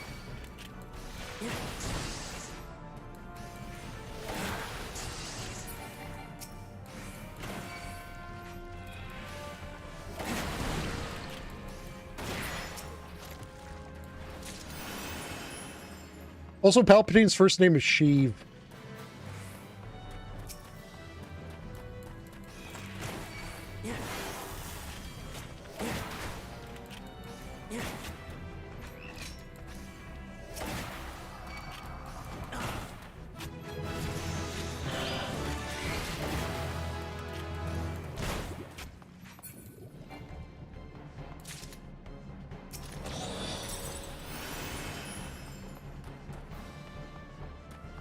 Any of the chests, depending on the range of floor you're on, can become mimics. And they're annoying, and they have a debuff that they put on you that lasts 10 minutes, disables your auto heal, does a damage over time effect, and reduces your damage. But you want to prevent that ability from going off whenever you can. Silver chests can also explode.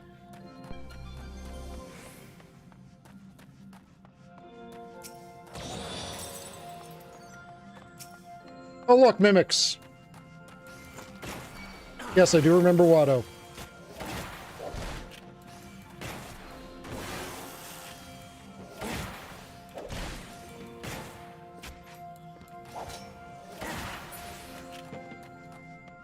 Oh, right, I have the third shot now. That's right.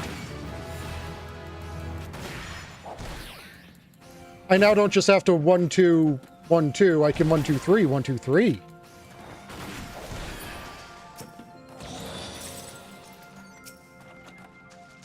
I'm not getting many stat upgrades off of the silver chests right now because I'm very low floors and I'm stat capped for the floors, so the success rate is significantly reduced.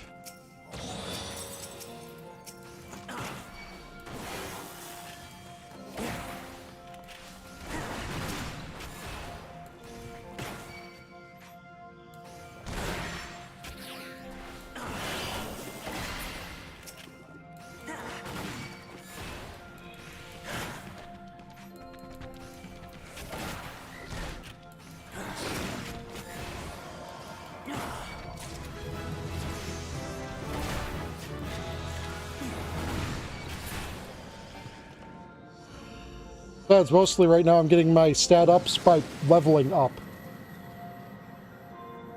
These aren't real levels. These are levels only within Palace. My machinist is level capped. My everything is level capped. Oh, sprint has disabled this floor.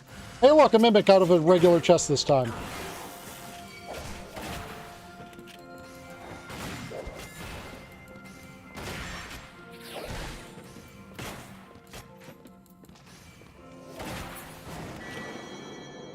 If I had killed it a millisecond later, that annoying effect I talked about would have gone on me, and I would have had to use this Pomander of Purity to get rid of it. But I had faith it would die before then. Otherwise I would have tried to silence it. But you can. Or stun it, if you're a job that has stun. On these floors, at least. Later on, they become immune to stun, but not immune to silence.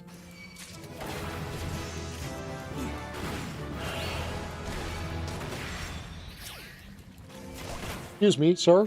How dare you spawn in the room that I spawned in and was in the process of hiding things into.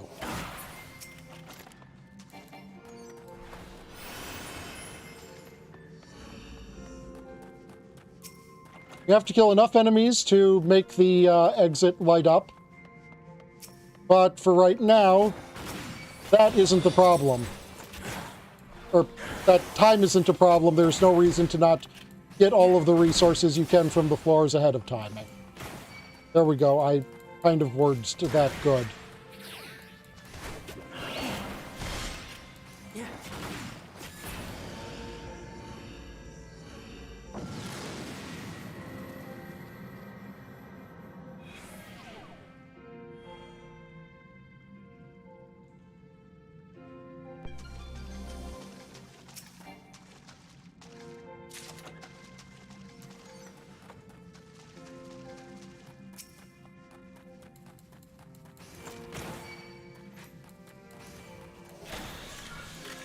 They can be quite fun. Problem comes is that you have to weigh the chances of it reducing people's immersion. But if it's a character you only learned the name of, you know, outside of the media, if no one goes and talks and says, hey, Elon Sleazebagano, can I get some death sticks? Like, it doesn't do any damage there.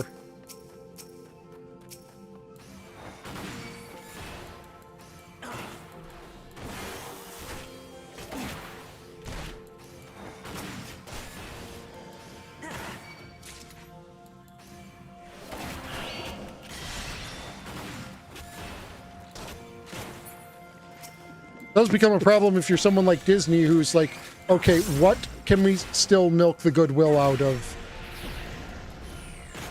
And let's make a Disney Plus show dedicated to Sleazebagano.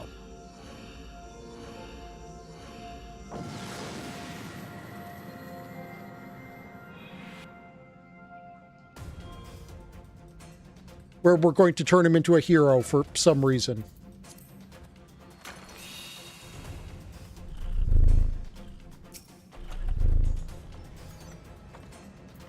Think that's stupid? We made a $200 million movie where we took Cruel Devil, who wants to kill and skin puppies, and tried to make her sympathetic.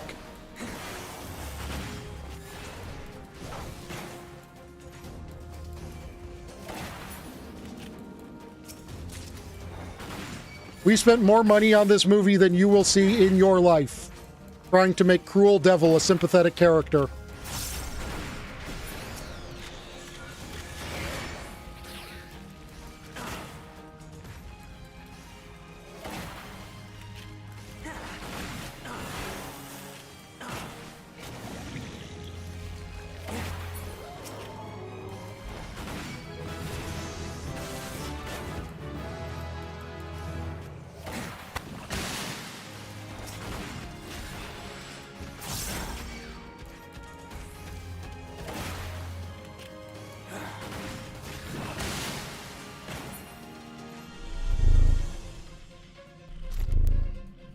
Happy cow noises.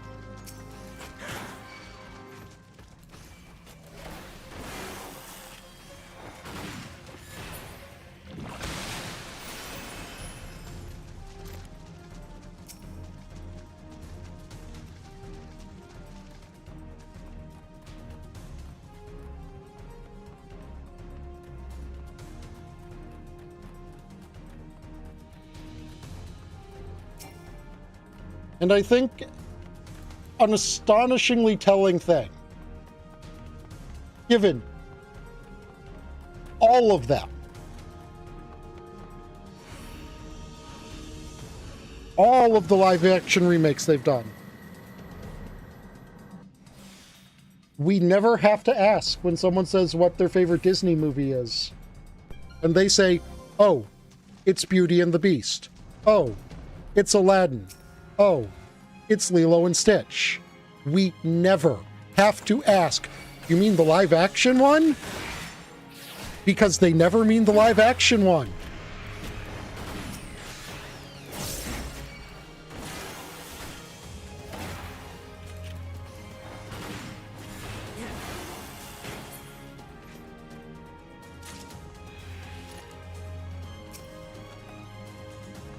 There are even a whole bunch of live-action Disney movies that we have collectively forgotten that they made.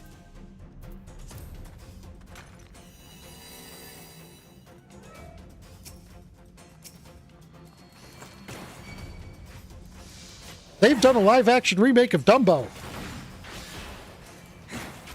They've done a live-action remake of The Jungle Book.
And remember like the 90s and early 2000s where they would do live action remakes of things and then like they would put something resembling heart into it?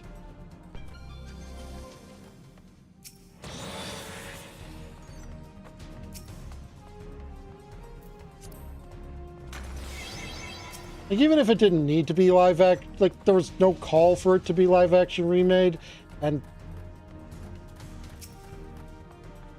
enough.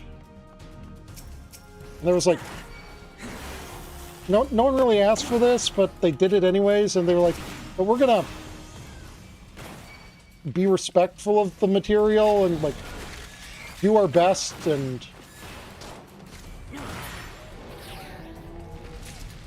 it's the live action Grinch. We didn't need a live action remake of How the Grinch Stole Christmas. But we cast Jim Carrey for it because the man is probably, if we asked him to, he could probably actually do that Grinch smile where his mouth just curls up like to his eyeballs.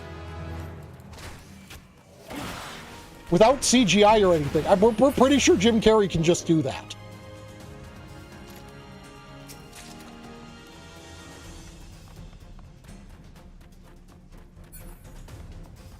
And then they put in like so much work onto the costumes and the set.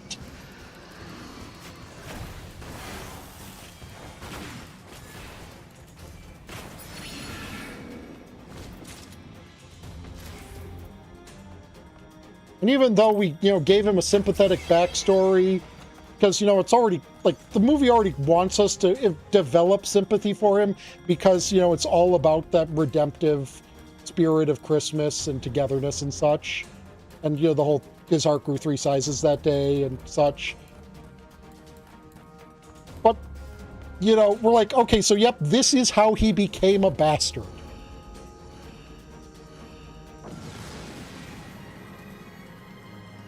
And it does give us a little bit of pleasure as he is doing the whole Grinching thing.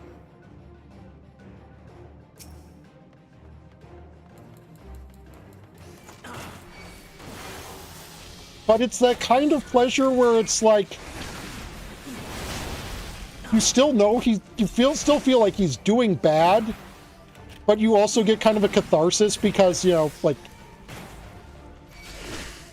when he, like, shaves the mayor whose head, it's like, yeah, you know what? You actually deserve that for what you did. Get fucked, dude.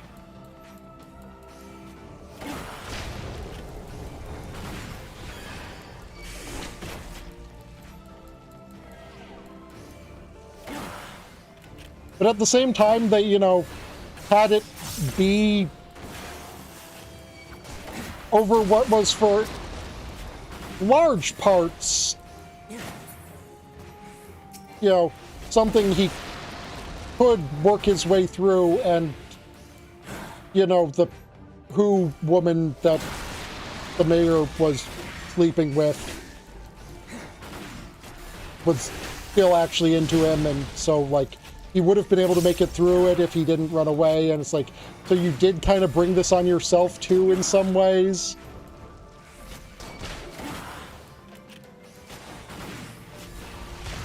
And I still can't get over how in Cruella they actually had her have her family be killed by Dalmatians. Like, that is what you say is a fucking joke. Like, how are they going to make Cruella sympathetic? Have her parents be killed by Dalmatians? Yes, they had her mom be killed by Dalmatians.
I don't know. I legitimately think they might have been, at the time, rolling around the idea of, with the success of Maleficent, and, you know, like, how people liked Wicked,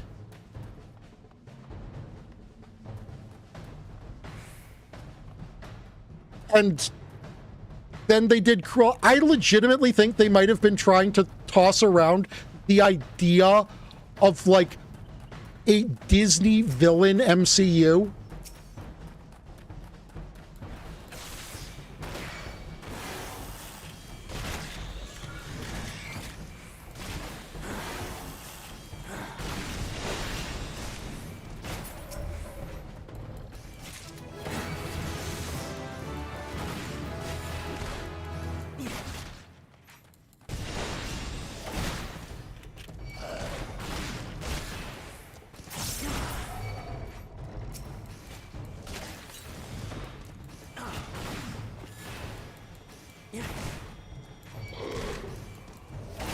Oh, those blaze spikes actually hurt.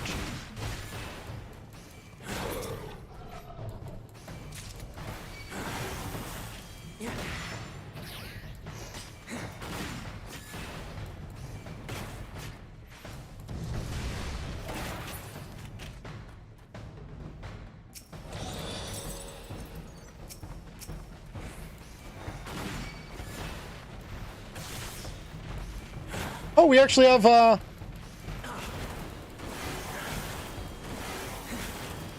our heated shot now. Cool.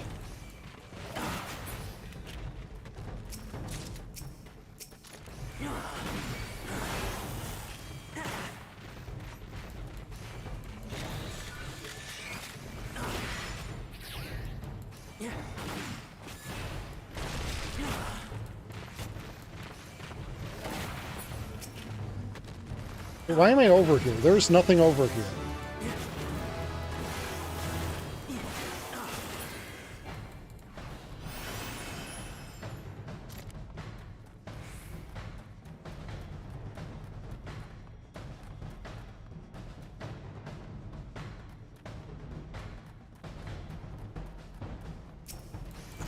There's also nothing over here, but I had already shot that thing, so whatever.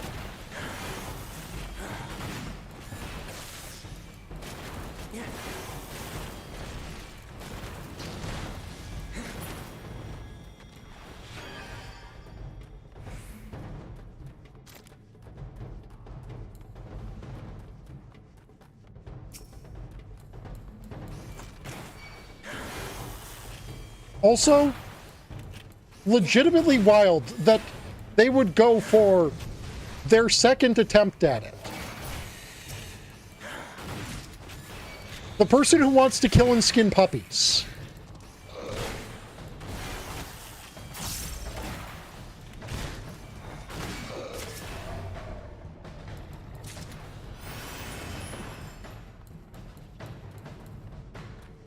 You had so many choices you could have made that weren't that.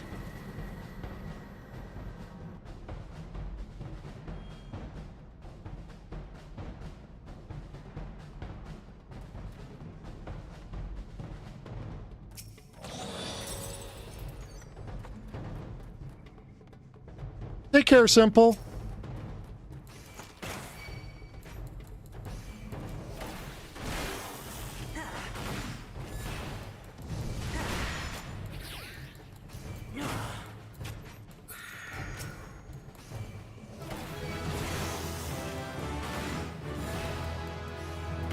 Like, yeah, you would have had to, I would say do work, but you really didn't do quality work when you did the live action version of it. But, like, you had a better shot at making, you know, sympathetic Ursula story or a sympathetic Jafar story.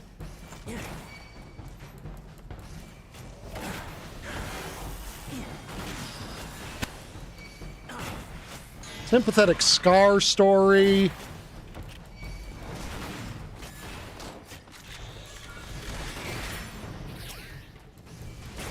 Probably not a sympathetic Evil Queen story. Probably not a sympathetic Lady Tremaine story.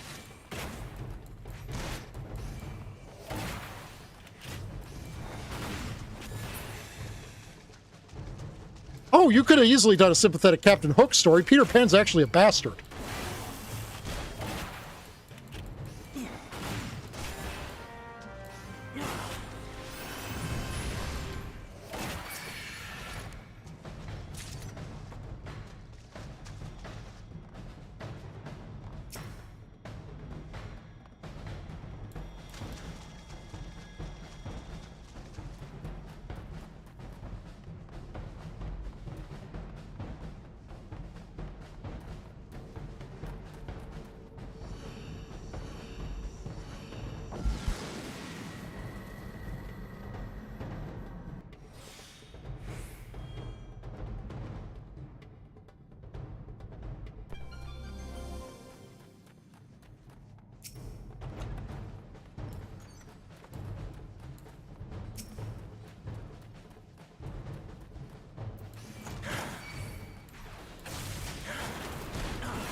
And I don't mean that literally. I have no idea if that's literal or not, honestly. Just... even within Peter Pan, he's just a dick.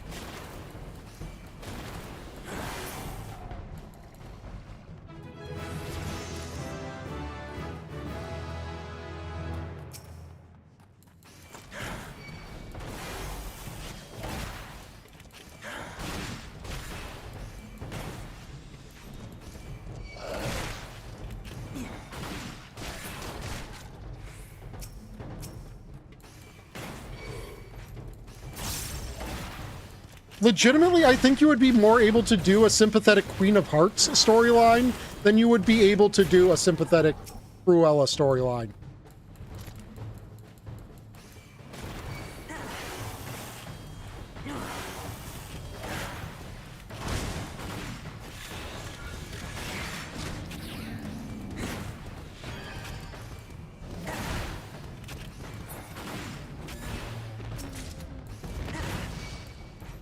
Here's the thing. Here's the big thing.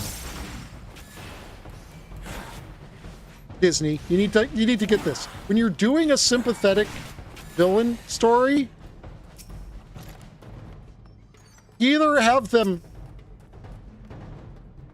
You cannot have them be good the entire way through. They either need to be evil and become good, like the Grinch, or you need to have them be good and show their descent into evil. Like Joker.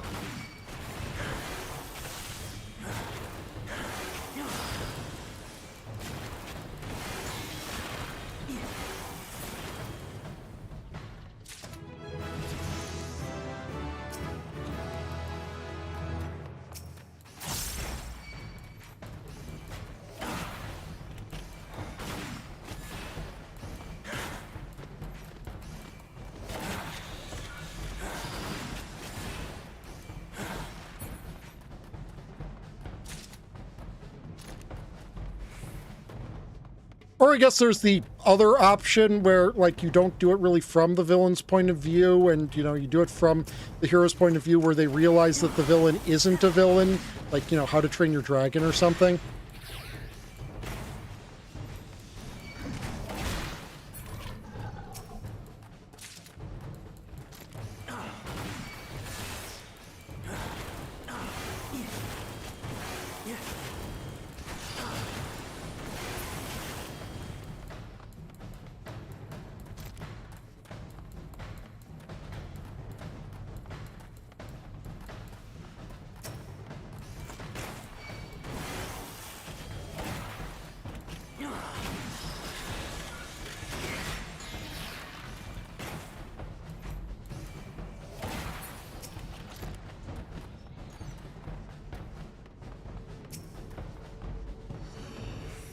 The main point is don't try to make the puppy murderer the good person.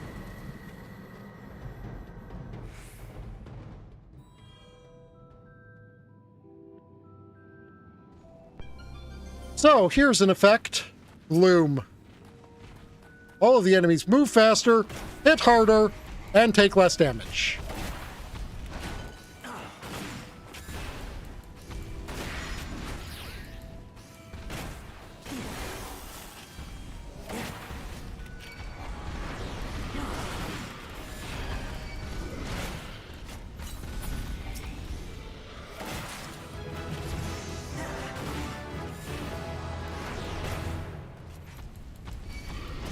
Man, my starting area is just a load of bull.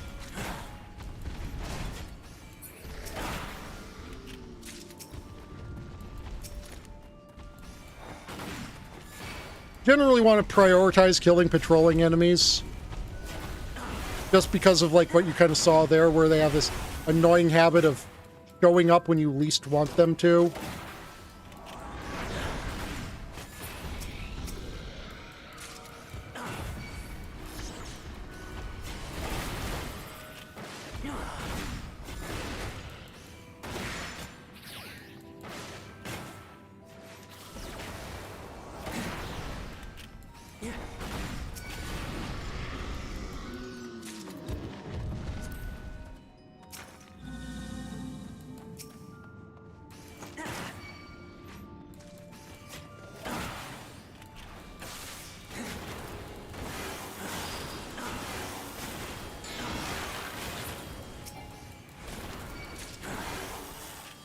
See, like that. Him being there right now while I was going to fight this.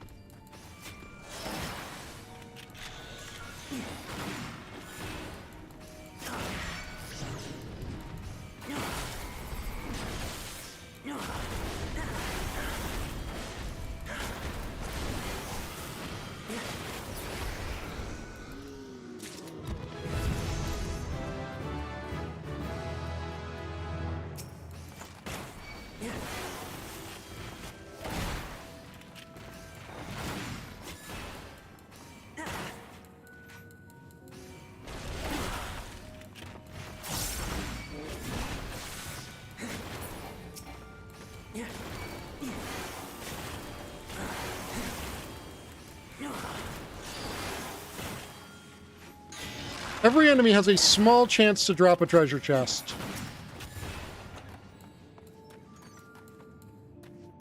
I did not mean to time that to an enemy actually dropping a treasure chest. I was going to say, so even if you don't actually see a direct benefit to killing an enemy, other than maybe just getting it out of your way, there's still some benefit to it. Even when you get to the level cap of the dungeon, because you might get a treasure chest. But it's like maybe a 10% chance unless you use a Pomander of Fortune. That's being generous, so probably more like a 5% chance. Unless it's a Mimic, which will either... Well, a Mimic or a Mandragora, which are spawned by Pomanders of Alteration, will either drop potions or a treasure chest. And yes, the treasure chest a Mimic drops can be a Mimic. Yes, that treasure chest can be a Mimic. I hate Russian nesting Mimics.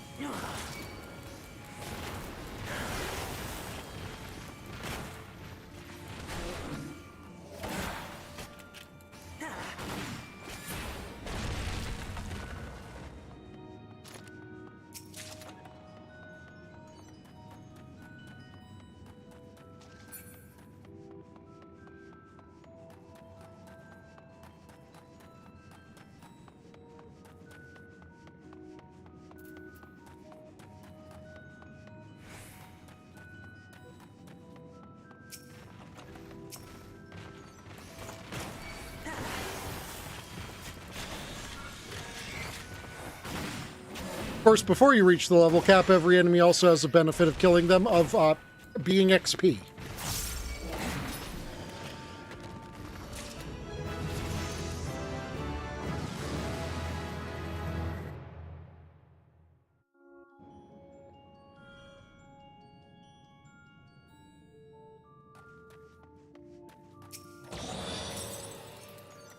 Thank you for the head pats.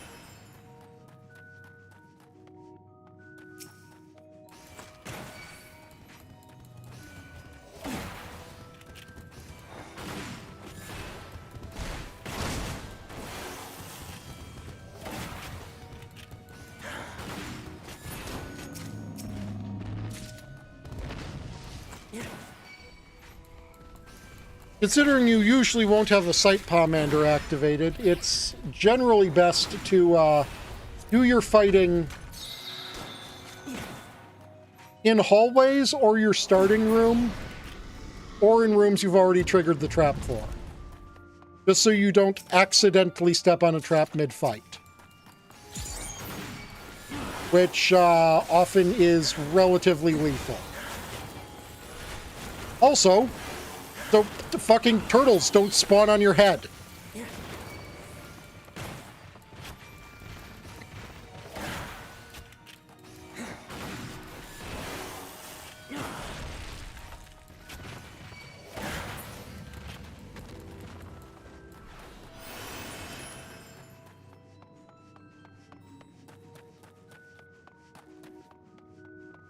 Hey, Key.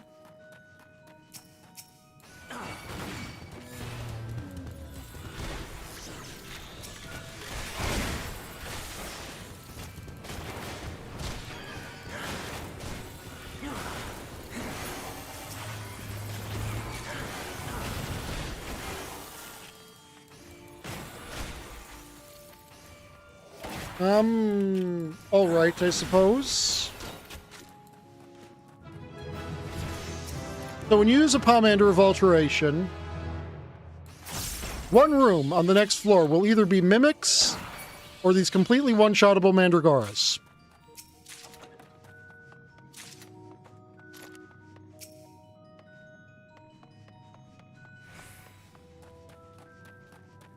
They also give more XP than other things.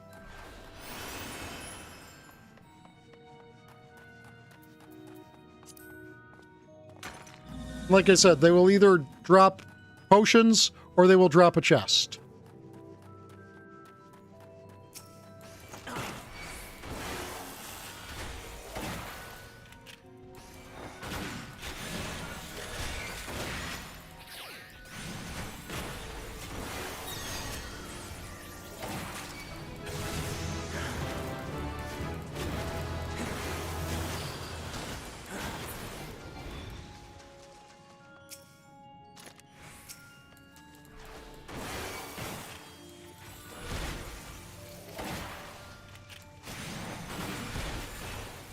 Well, yesterday I did Pilgrim's Traverse solo. Got my 100 clear on it.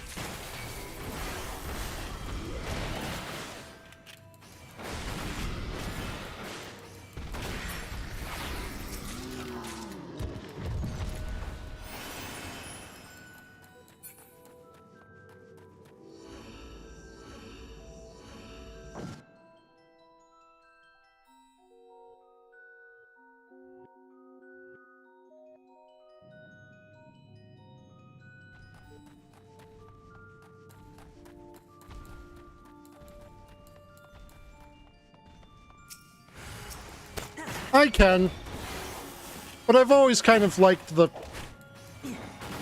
resource management aspect of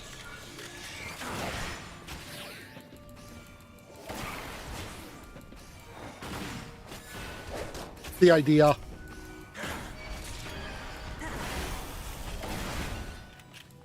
The problem is when you actually reach the deep levels, then you have the don't choke, don't choke, don't choke, don't choke, don't choke reflex.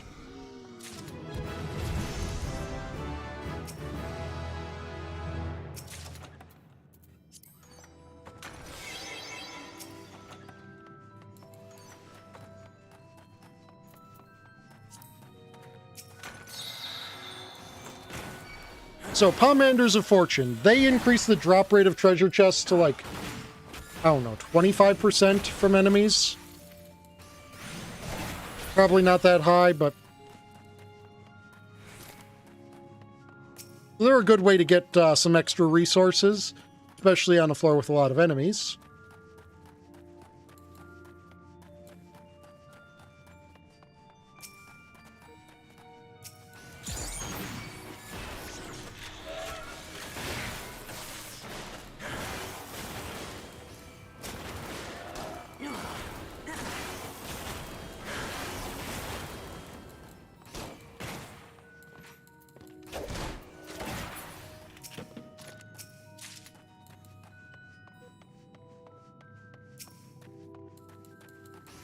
Game loves insulting you when you've been hoarding a pomander of some kind.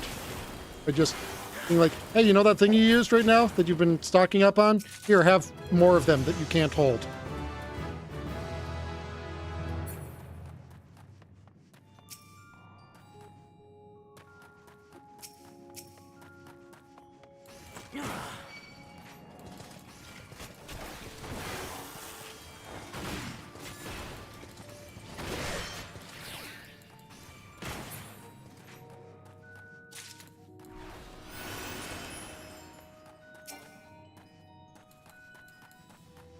Strengths and purities. Strengths and purities all the way down.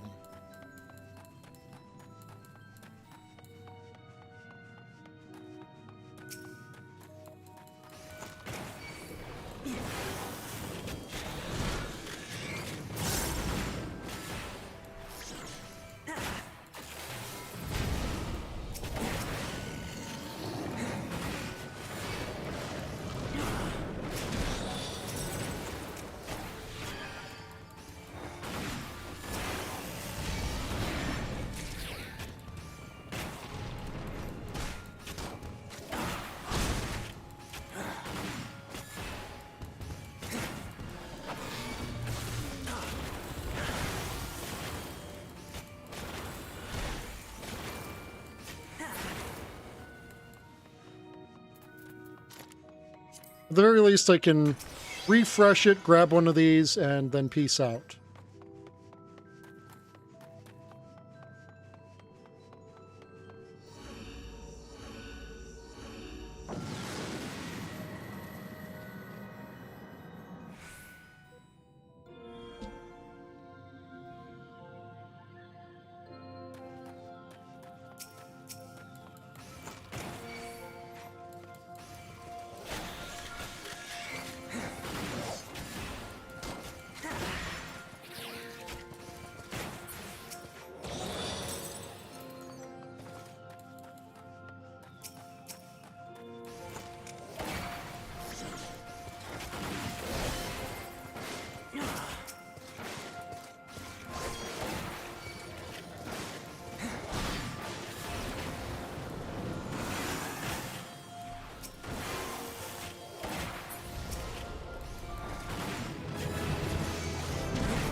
One of the best courses of actions as you proceed deeper on is to always assume that every single thing the enemy does that you can dodge will kill you if you do not dodge it.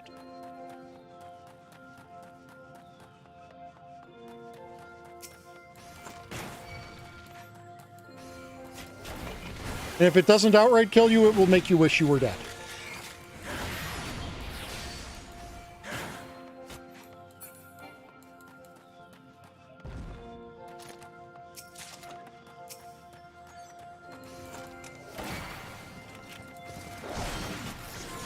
Also, to just constantly be doing the math and dividing each time increment by 6, and being like, do I have a time surplus or time deficit on this floor?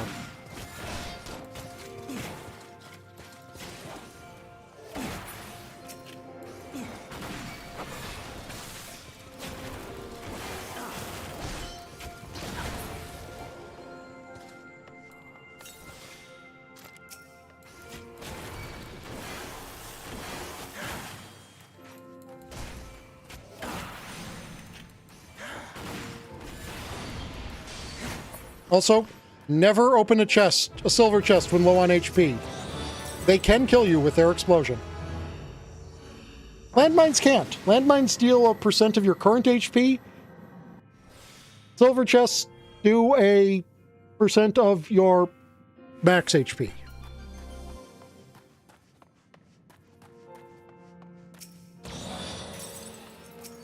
Of course, if you are fighting something and step on a landmine, the landmine can't kill you.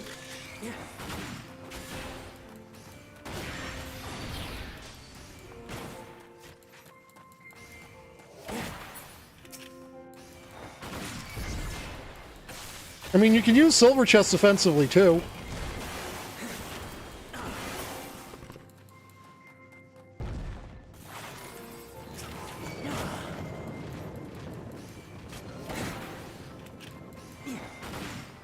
I mean, if there's a silver chest in a room, you'll often see me pull the enemy I'm fighting next to it as I try to open it, while being near full HP.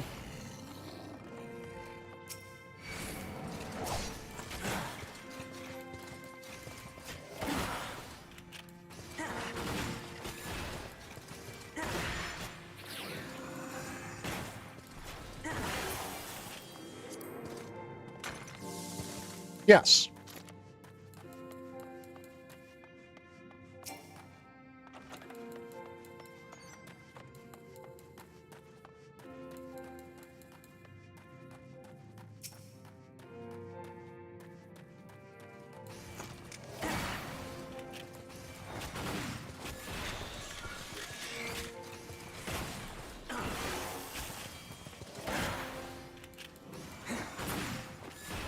If you're playing smart, that shouldn't usually be a problem.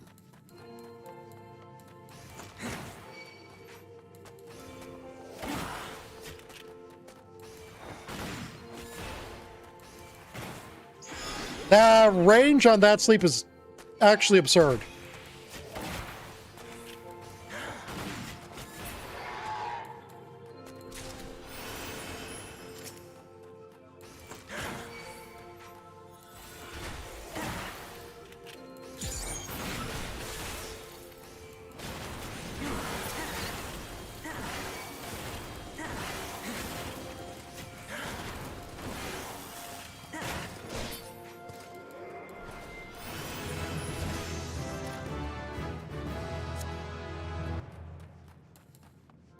Why did I not get this chest?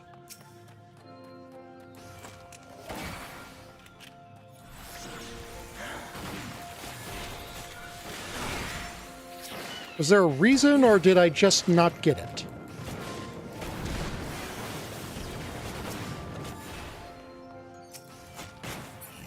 I did just not get it.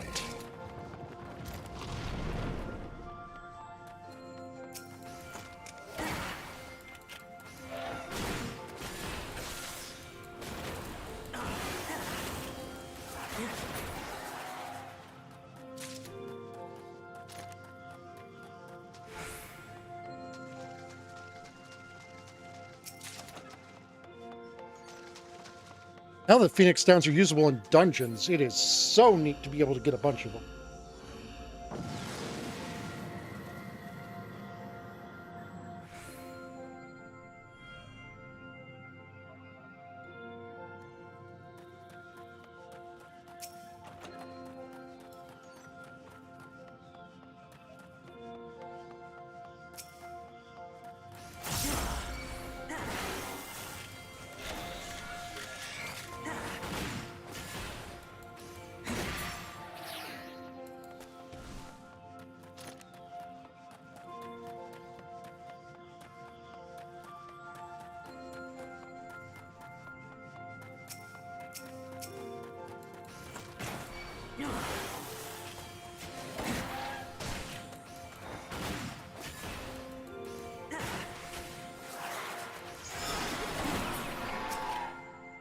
Oh, that's extra annoying.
I really have got to be better about actually using my bars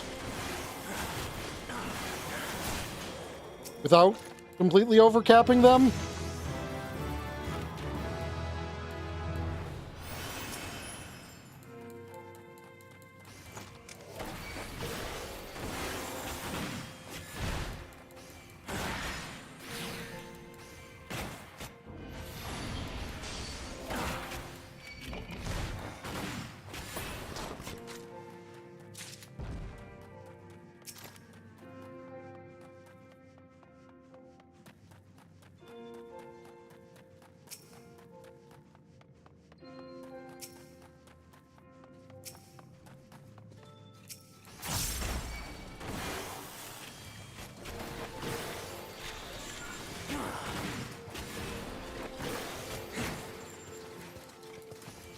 Meh.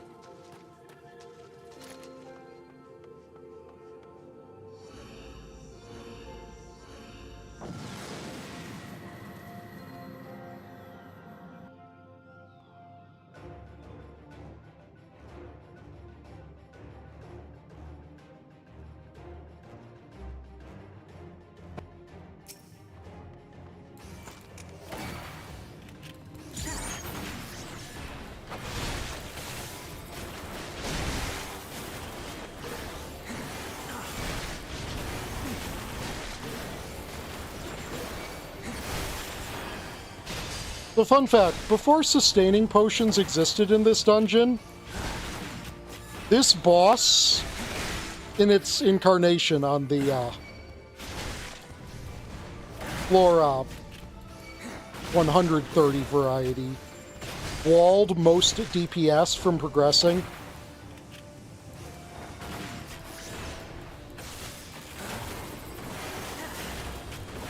They just did not actually have the capacity to, with the high potions and the and second wind, they just could not actually survive its damage output.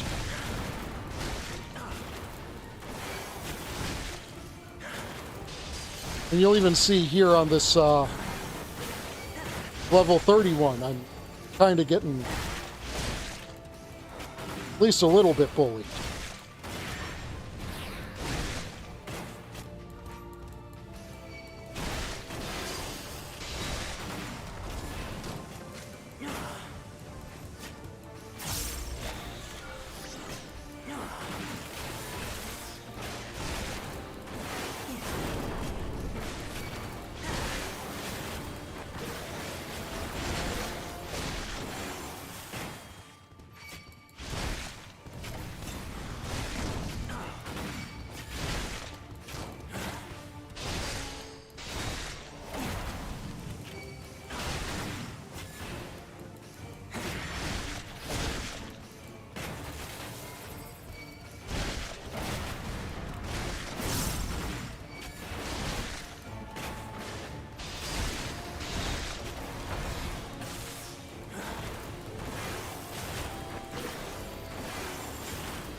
Well, that's two of them.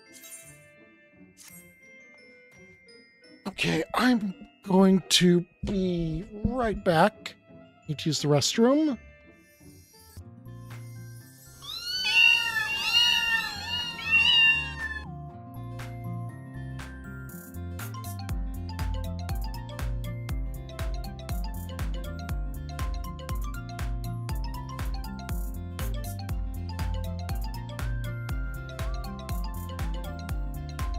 Not my dumbass forgetting to press the add button.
Yep.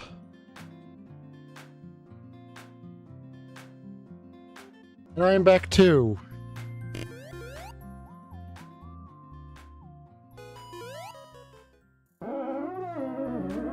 Oops.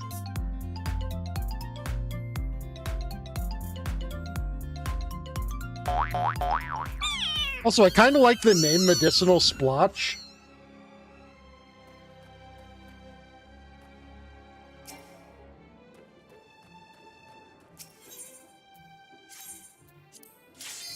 Though I think I would like Medicinal Squatch more, like it's a Sasquatch.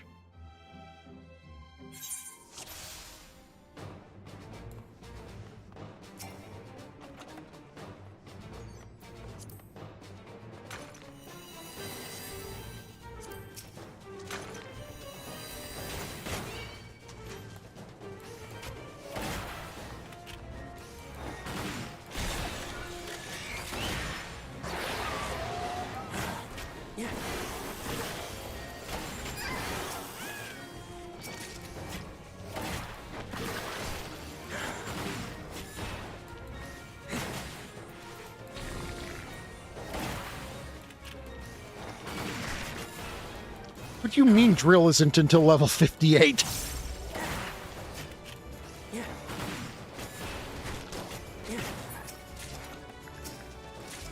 They're not even heading towards the exit.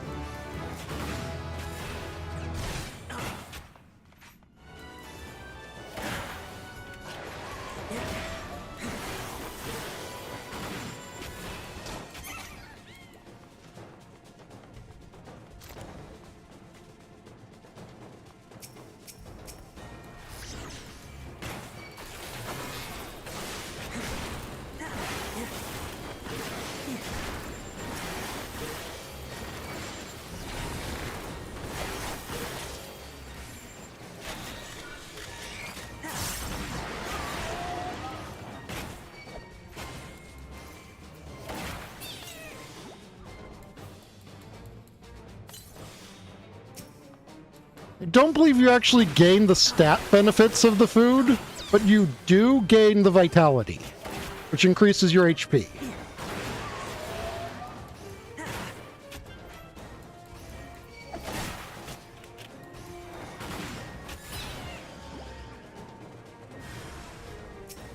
Hey, screw you too, buddy.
Door still isn't open. I mean, it's going to open soon.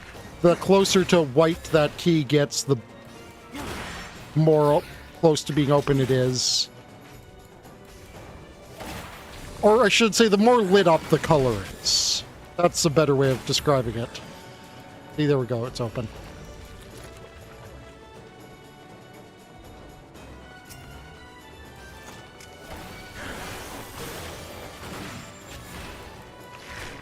But still, XP.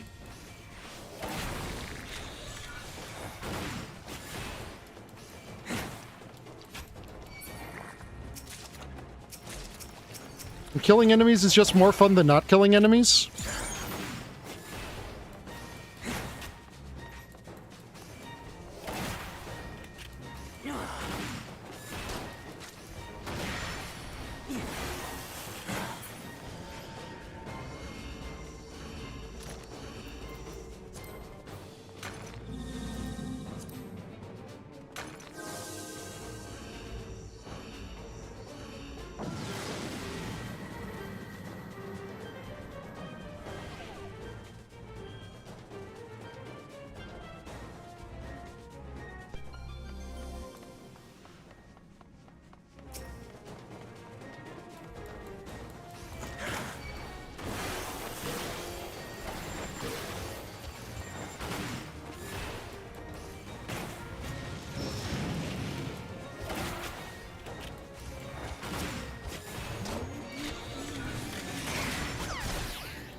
So you'll notice on item-restricted floors that there is one Pomander you can still use. And that is the Pomander of Serenity, which removes floor restrictions. Actually, it removes floor effects, period, good and bad.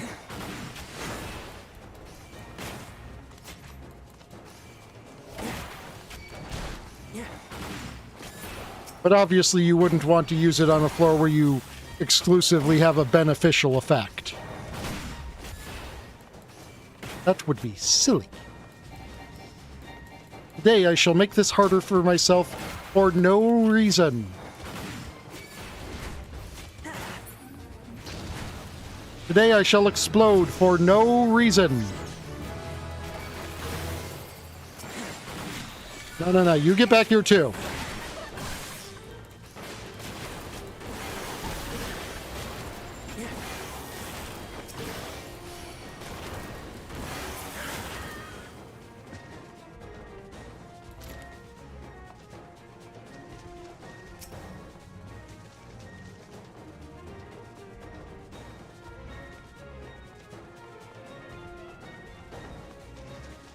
This one might be able to net surely into it. Rivet. Bit. I don't like them putting chemicals in the water that turn the friggin' frogs gay. Do you understand that? Turn the friggin' frogs gay. Serious crap gay. Frogs friggin' frogs. It's not funny. I'm gonna say it real slow for you. Gay. Frogs!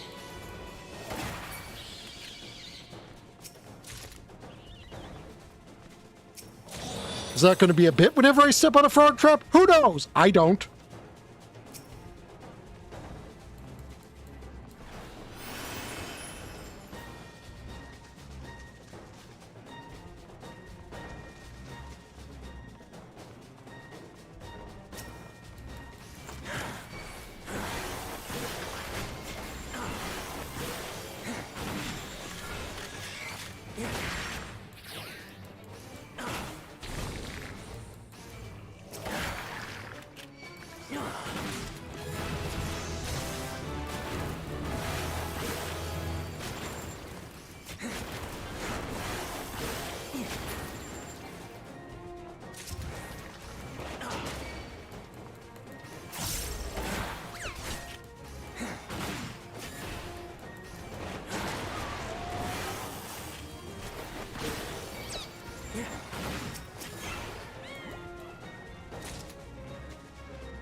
That's like a purity, right? Yeah.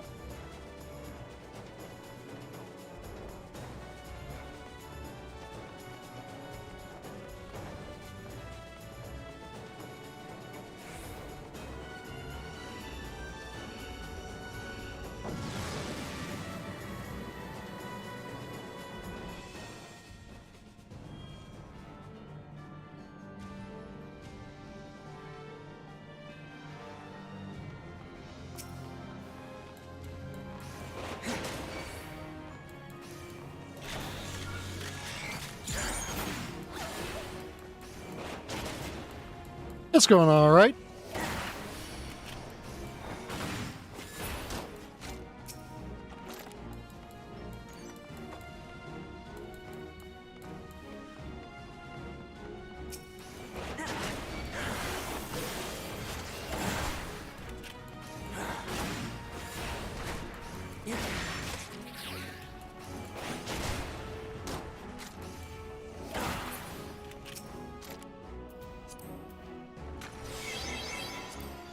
Right, I should zoop and a zoop and a loop and a blah and a blah. Oh wow, that was the inches away from a frog trap that I moved.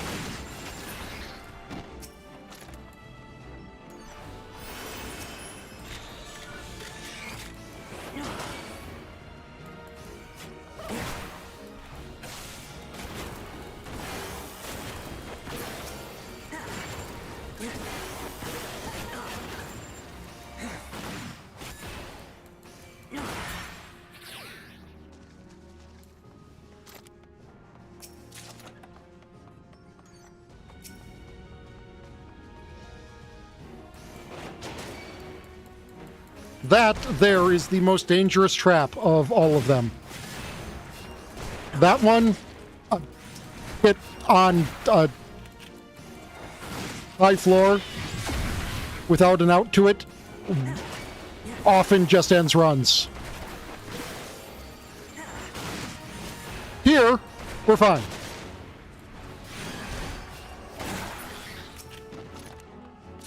But later on, this is a death sentence. Behold the luring trap. 3 enemies aggroed onto you.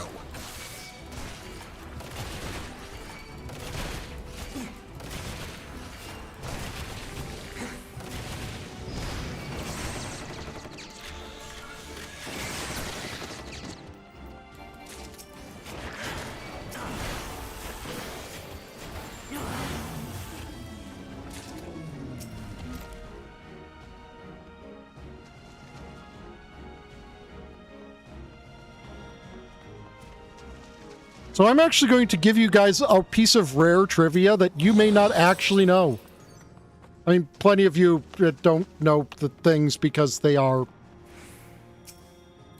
Plenty of you aren't 14 players, and I could literally just tell you straight up lies, and you'd be like, yep, that's true.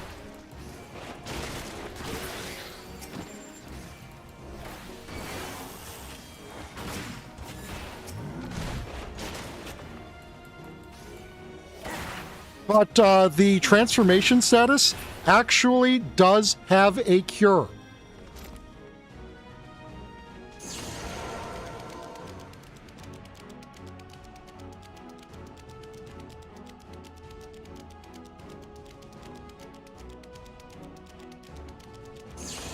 The cure is the transformation status.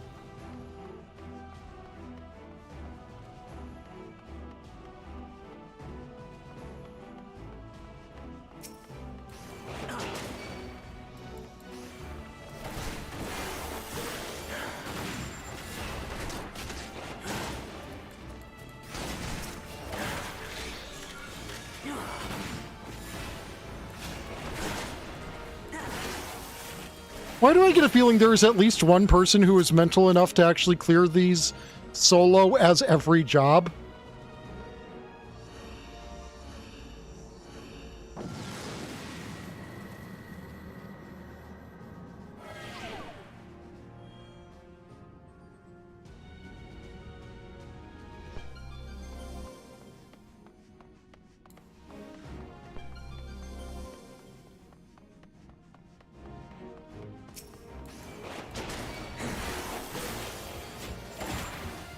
I'm sorry, is this intuition Pomander I used broken? Because I have not seen a treasure.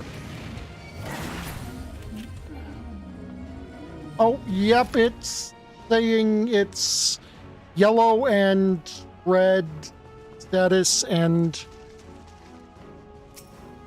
Come on, stop. Cease. Cease being bad. Resume being good. I think it's resuming being good.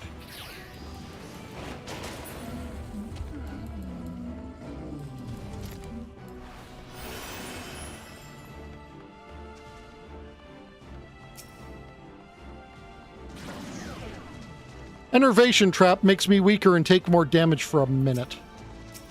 Sucks, but not exactly the most dangerous thing in the world. Even on higher floors, it will very rarely make the difference between life and death.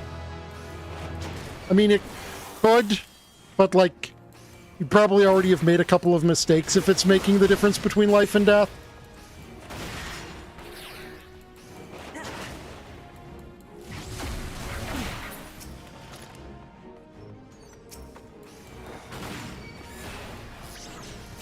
Like, that makes sense to people, right? Like, thank you, landmine trap.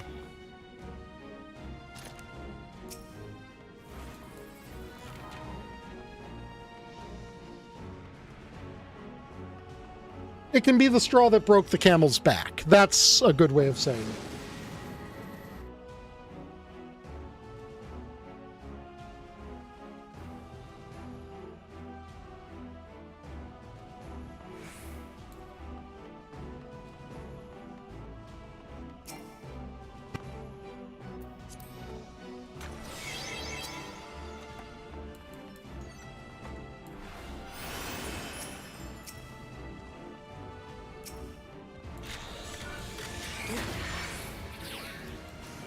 I don't think so, no. It's usually on, and that's not a problem. It's more, significantly more likely, it's just Comcast being an asshole.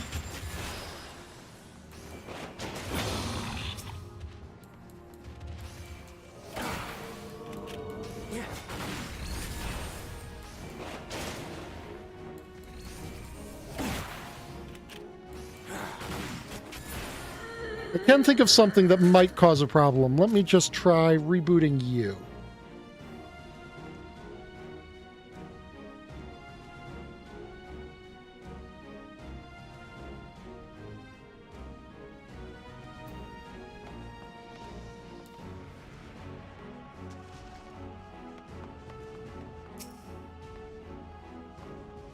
Sometimes Tits likes to memory leak.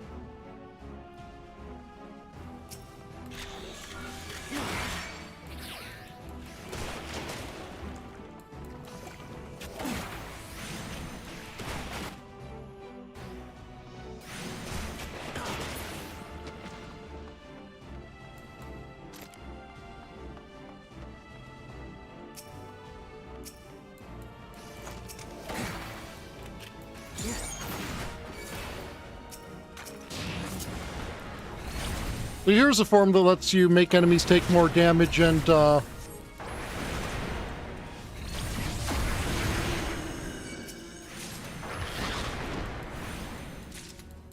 said memory leak, not mammary leak.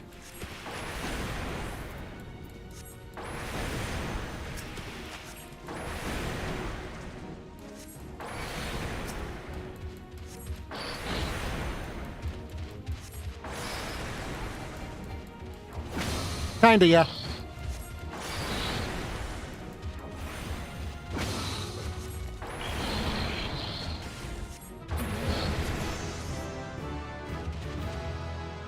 It isn't an instant win button transformation or anything, but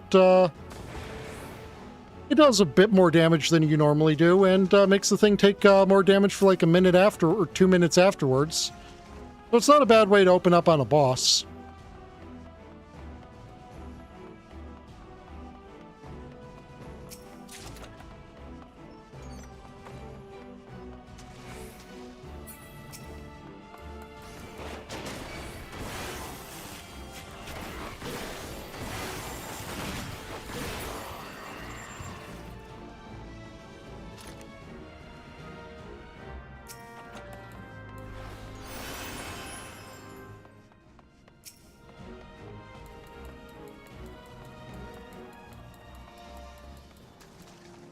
Are you talking about Pomander of Rage?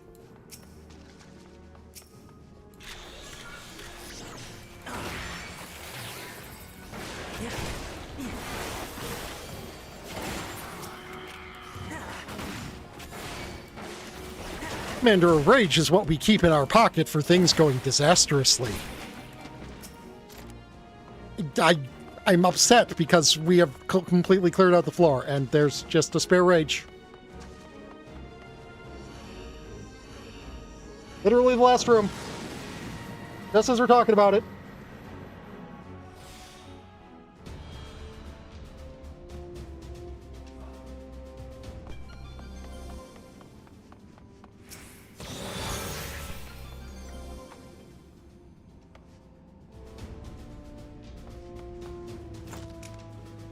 Now that our Aether pool is over 60, behold the edge gun.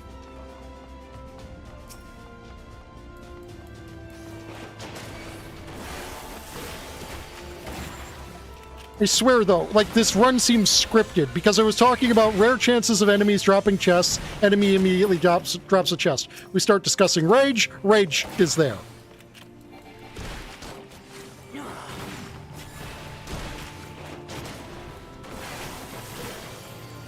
Oh.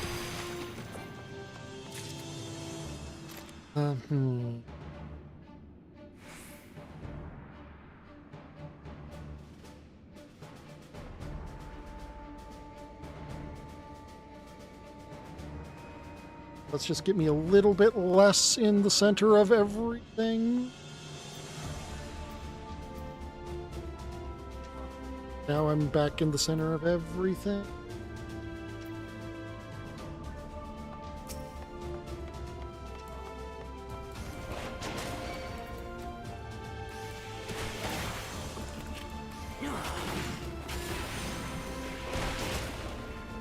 Wow, that is actually covering up a lot of screen real estate that is not a chat box. Let's... That won't help anything there. And you guys don't need to see the item effects that are on.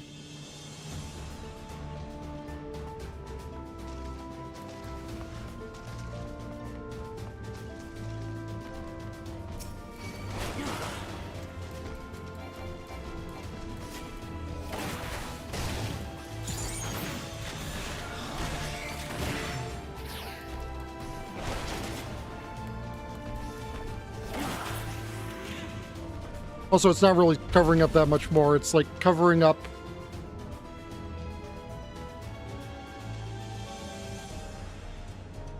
Yeah. Who knows? But yeah, it's like covering up... The top of the chat box is here, so it's like covering up that much.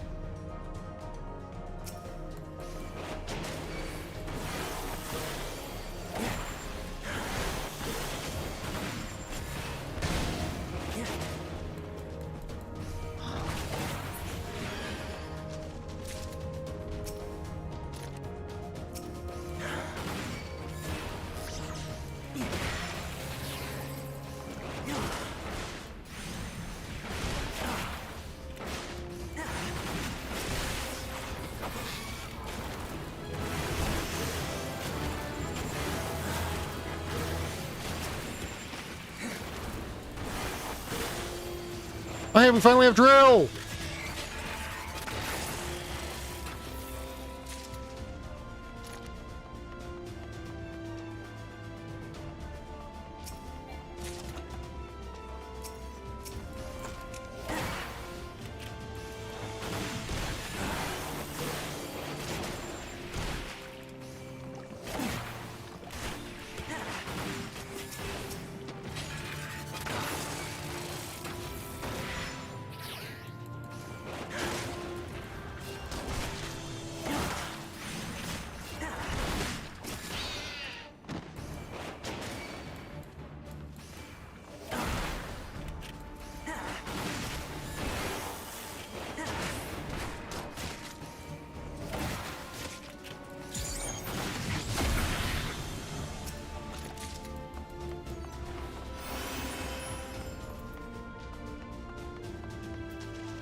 Yeah.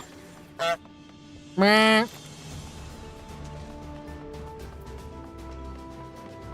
I mean, it should be on just any AoE pack, really.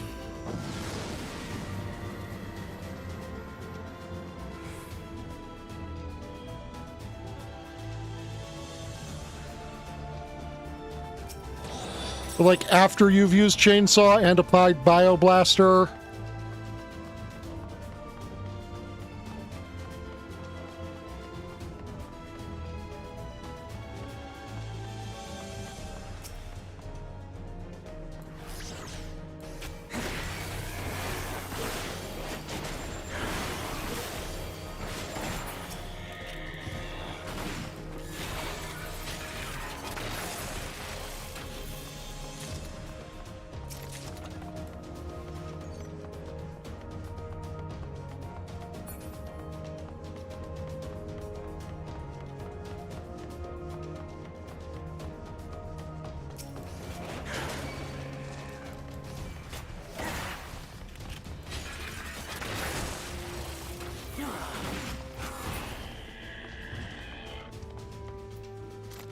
Nah, Flamethrower does a lot more than just your AoE buttons.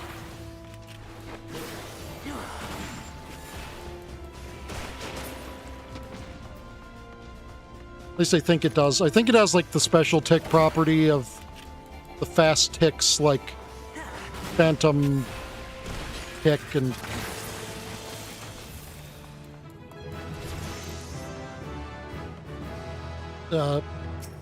Apocalyptic Ray or whatever it's called.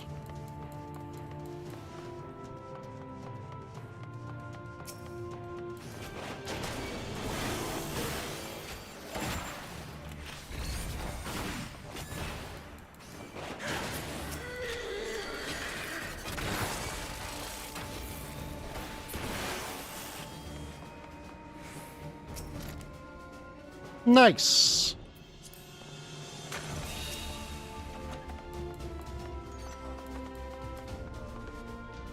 For now.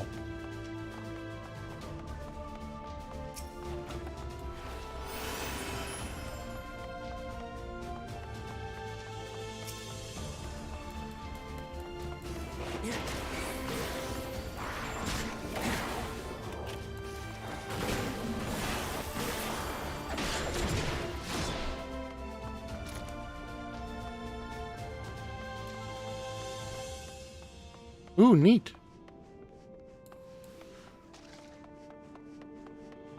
But you also know that if you master them, you get like a permanent 2.5% damage boost out there.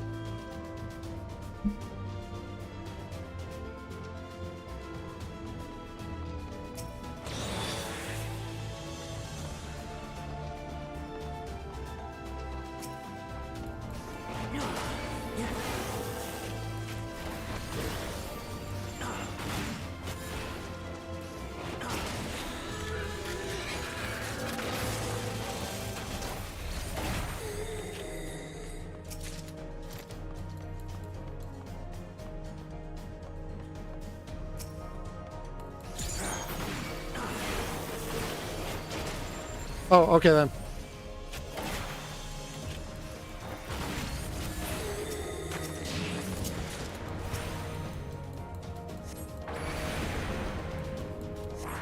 That's probably right then.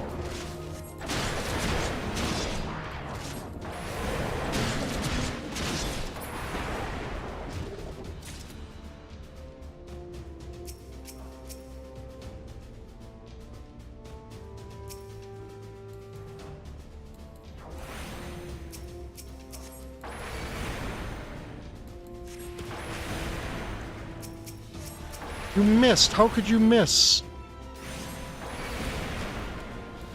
They were 3 feet in front of each other.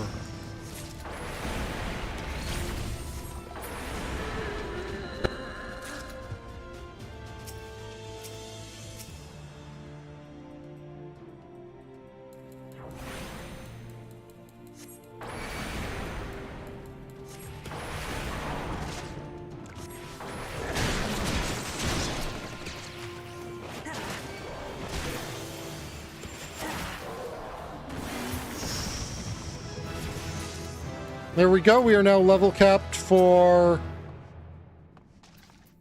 Palace of the Dead for this run. Night, Daph.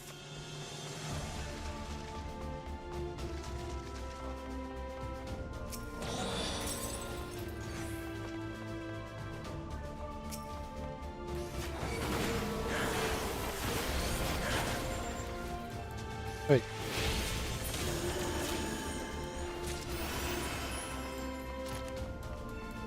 So we popped a Pomander of Safety, which removes all of the traps from the floor.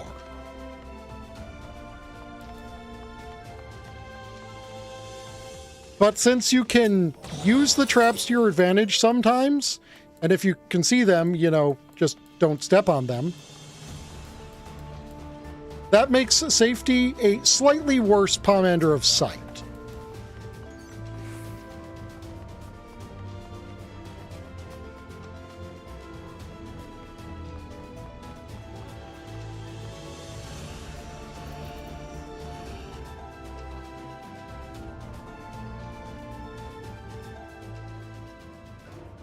Good Weedle-a-mow.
And there is that done.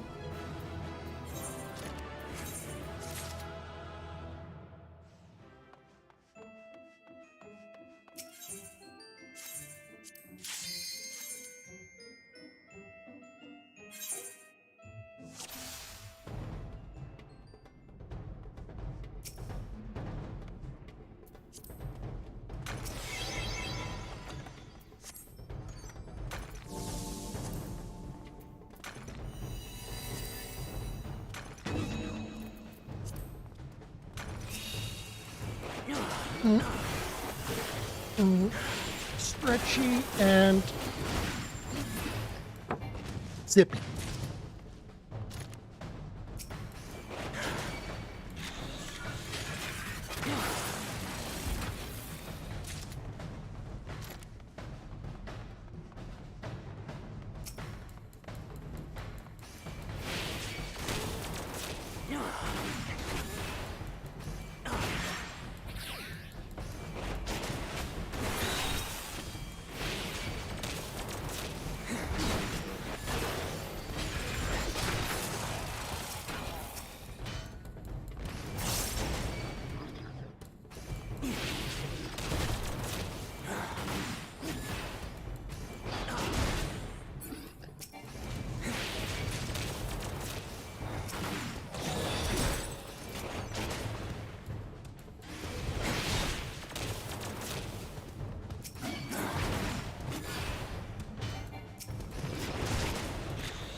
Oh, one of you dropped a treasure chest.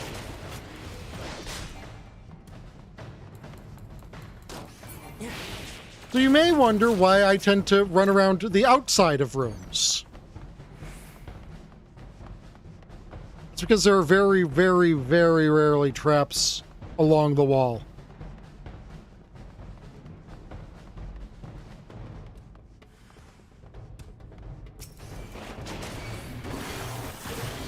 So though it makes it take a little bit longer to get through the room, it also means I'm a lot less likely to trigger the trap.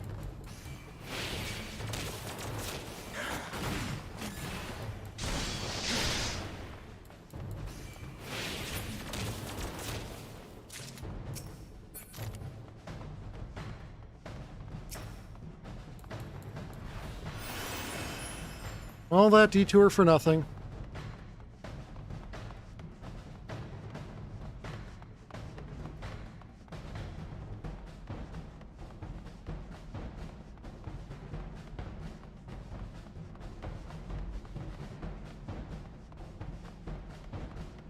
Yeah.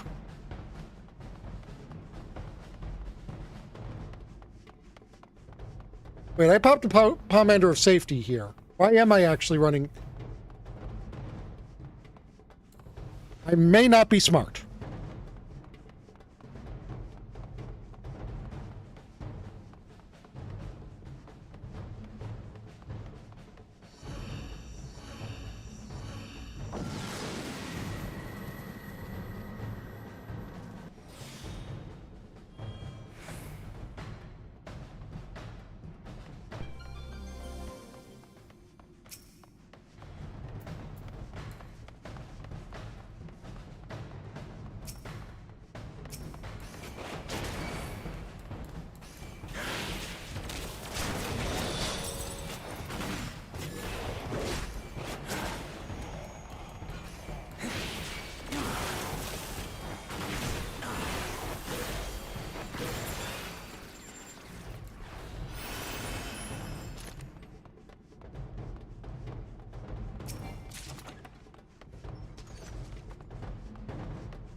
Is Hello Hard's theme the least interesting song in the game?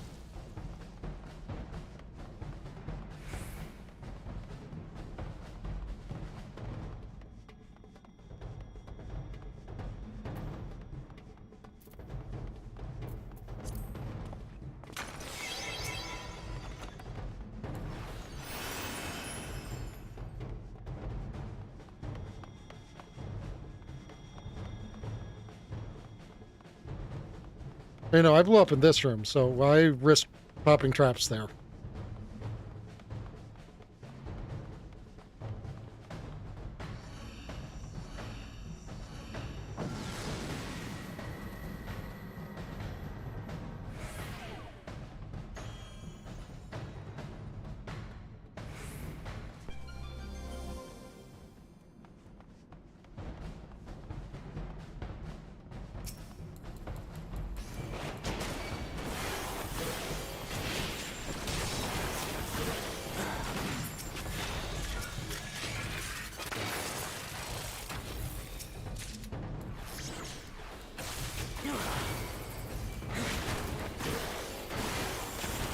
So we're going to find out if this run is scripted right now.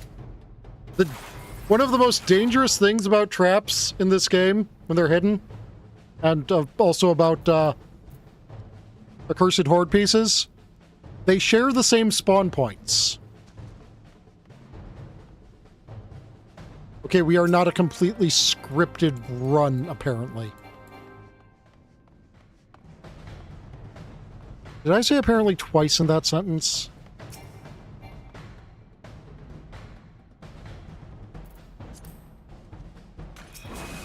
Okay, give me my sprint back.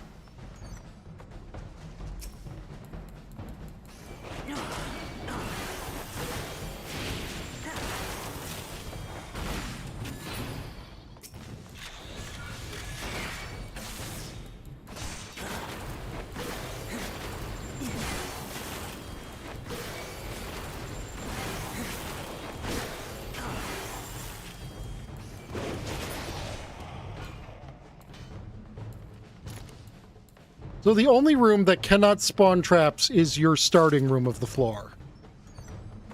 This does not mean its treasure chests can't be mimics and its silver chests can't explode, because it can. I think they actually have a higher chance of doing that.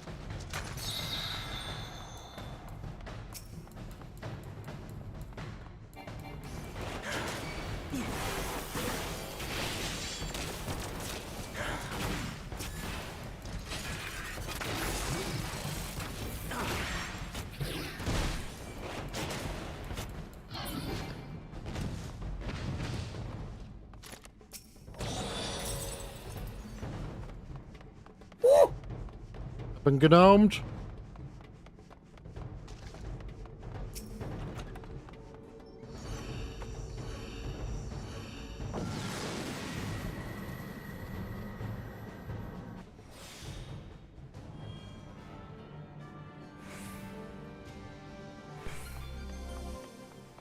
I thought we had a gloom floor. Nope, it's just really red.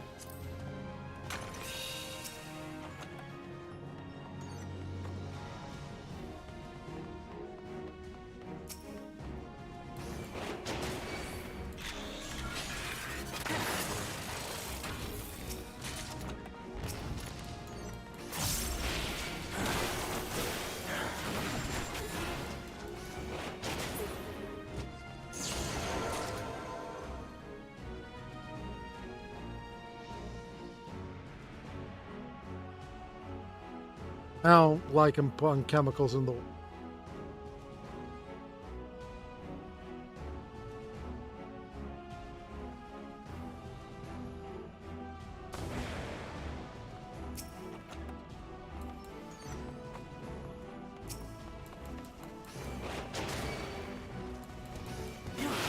So Pomander of Flight, which we just got, reduces the number of enemies on the next floor.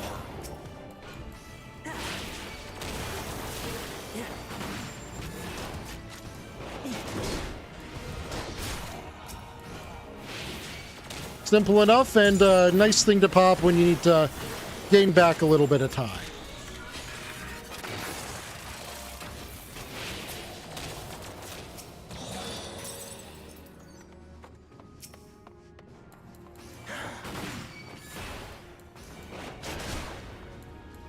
Let's see. Pomander of Affluence. We haven't gone over that one yet. It adds at least one more treasure chest to the next floor.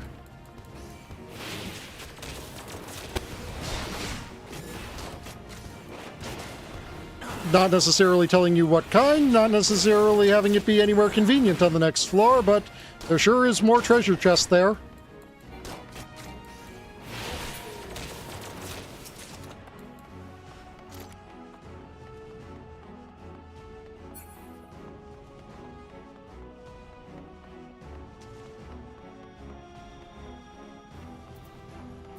Pomander of Alteration, we've gone over that one. Mimics or Mandragoras. Purity removes the Mimic debuff.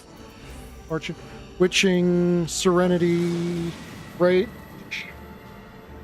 Okay, yeah, we've been over...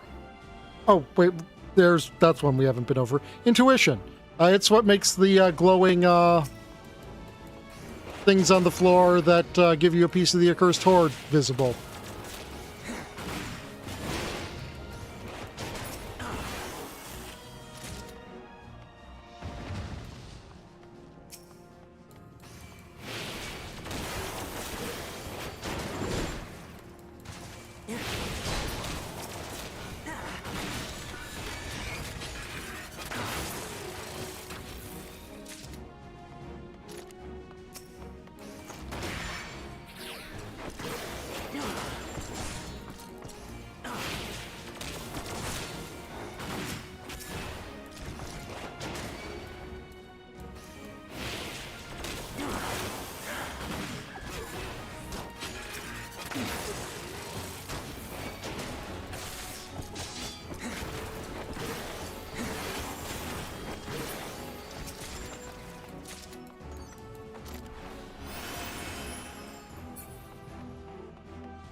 We are, however, missing 2 more because they don't appear until, I think, after floor 60.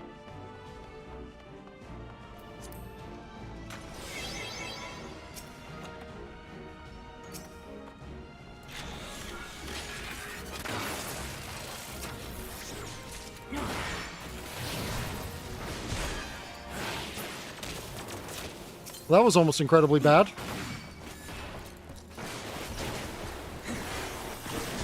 They really put that trap just like 2 feet in front of the door.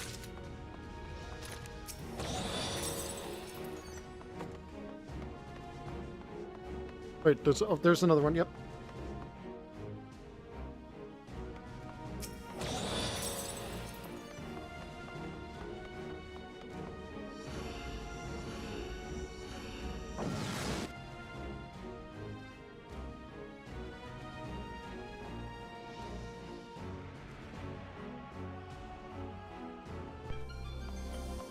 Ugh.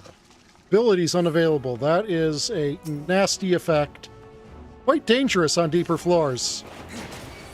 Because my silence is an ability. And if they have something I need to interrupt, otherwise I'm in trouble. If I can't use abilities, I am in trouble.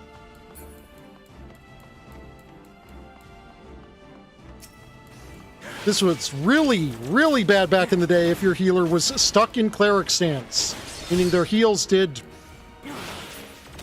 not a lot of healing.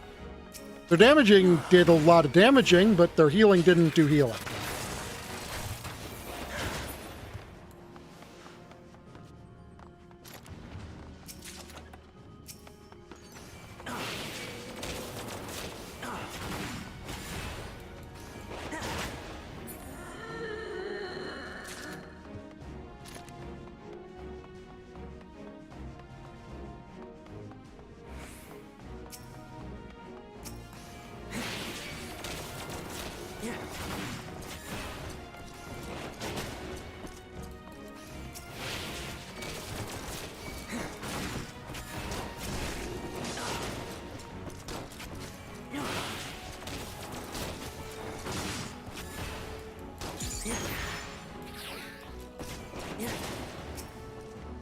Like, if I had needed to interrupt that, rather than just kill it, that might have been a problem.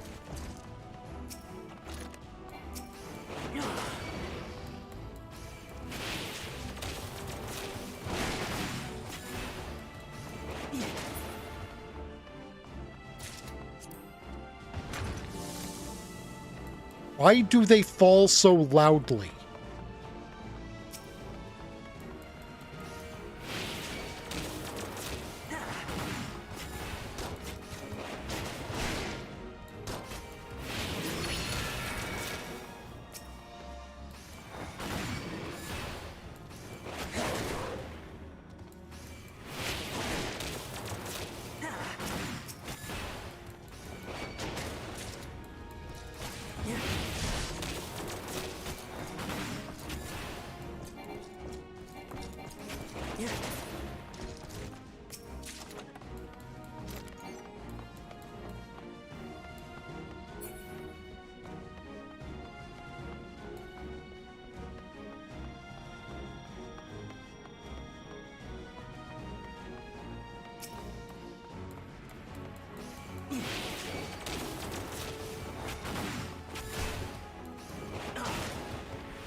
Okay, there we go.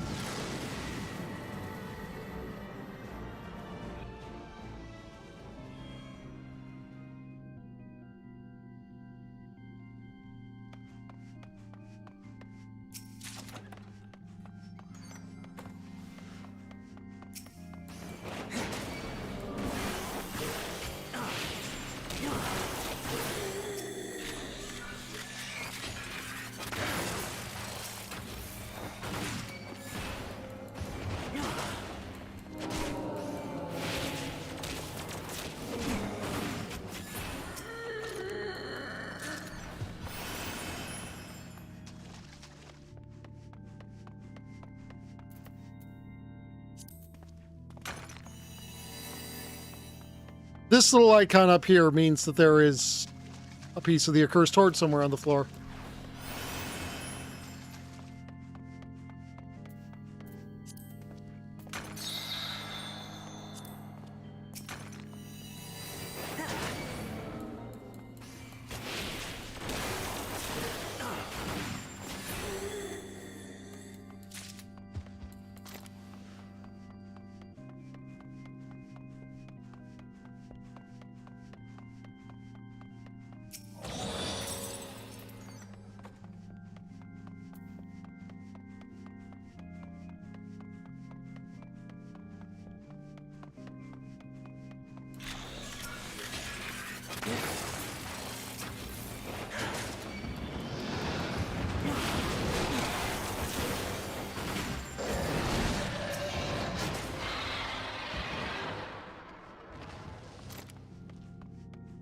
Sir, excuse me, I clicked you.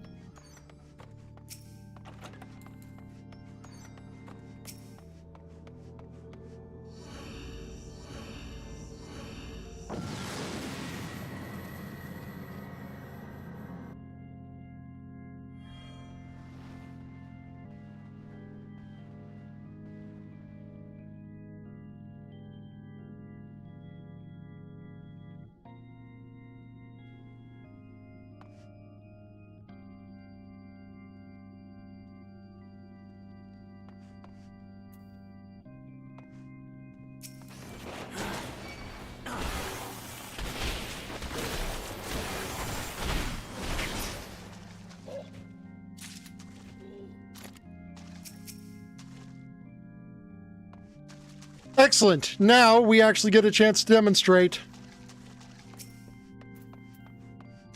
That's what, as one of you, neither of you is really a necessarily.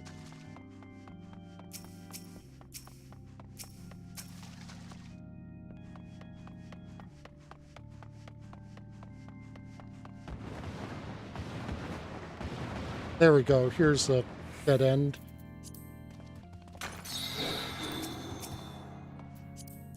Behold, a Pomander of Rage.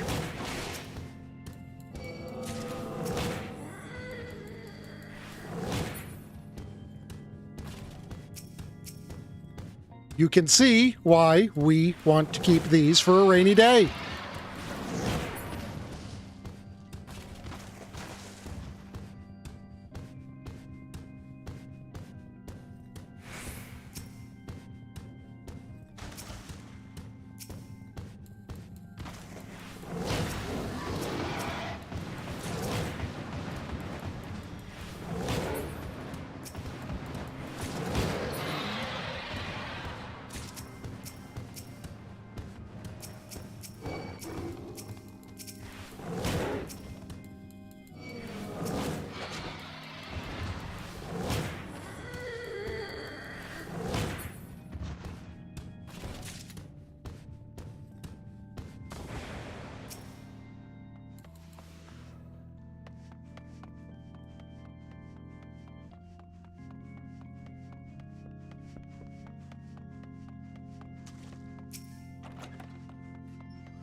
You can kind of more or less delete an entire floor.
here we have something we haven't seen yet.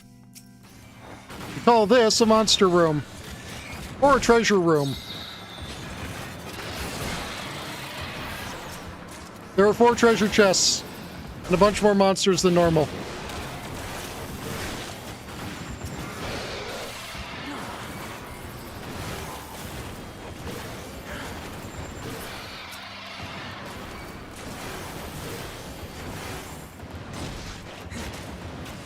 They can be really, really troubling if they are in your way.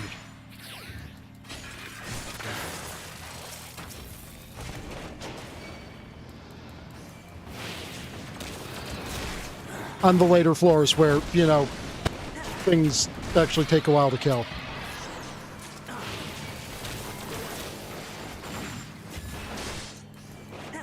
They're another thing you want to use rages for.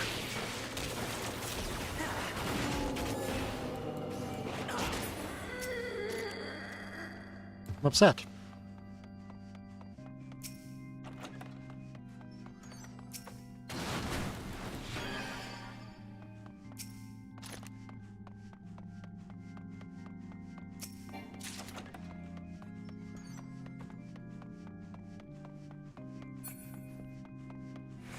Again, scripted run. Scripted fucking run.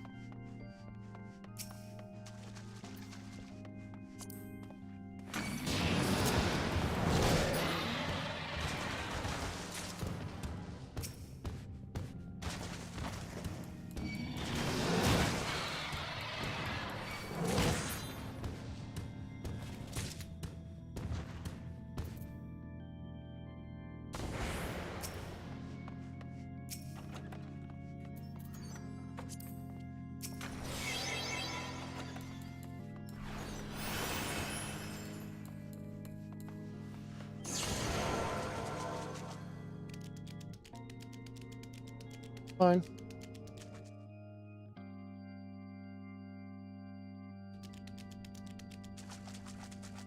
We didn't have fighting to do, so it just makes us move a little bit slower.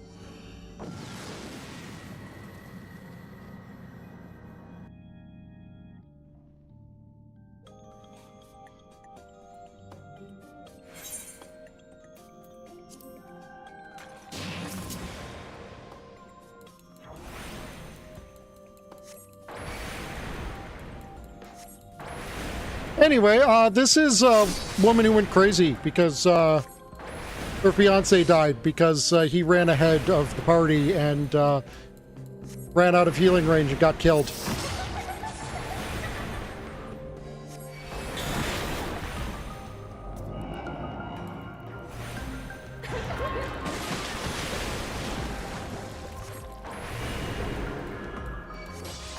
Then she tried to bring him back by necromancy, and she actually wanted him to have your body because, you know, she idolized you and stuff.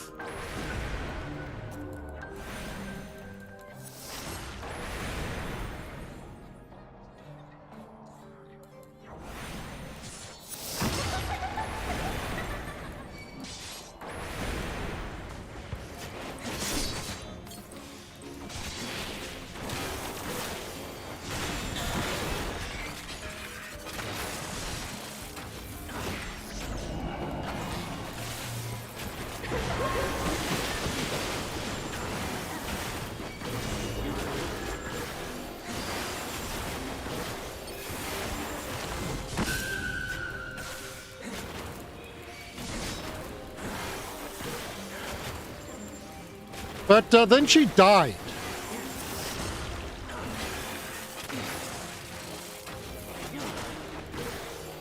And because her life just couldn't be tragic enough, she got necromancered.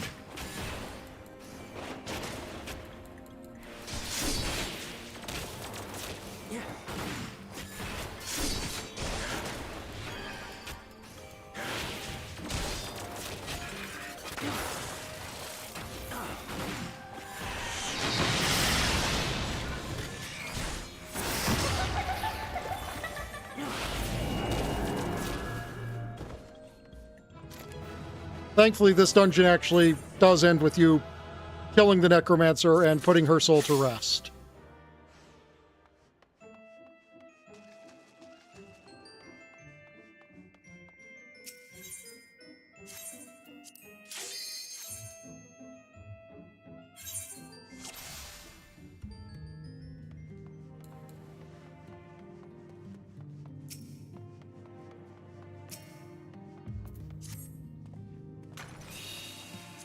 Well, fine. If you want to tell me to buff up on the first floor...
Oh.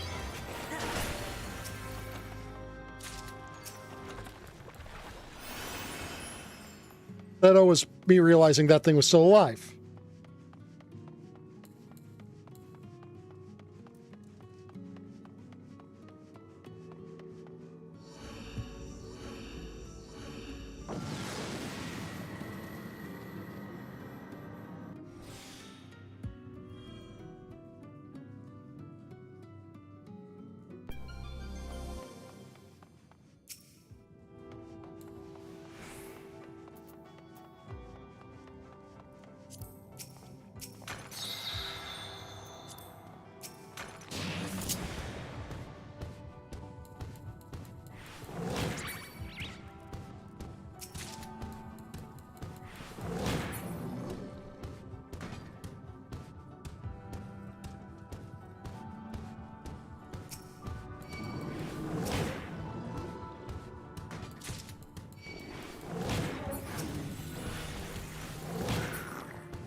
One of the best parts. Punching the thing doesn't count as a thing that can be stopped by silence and amnesia.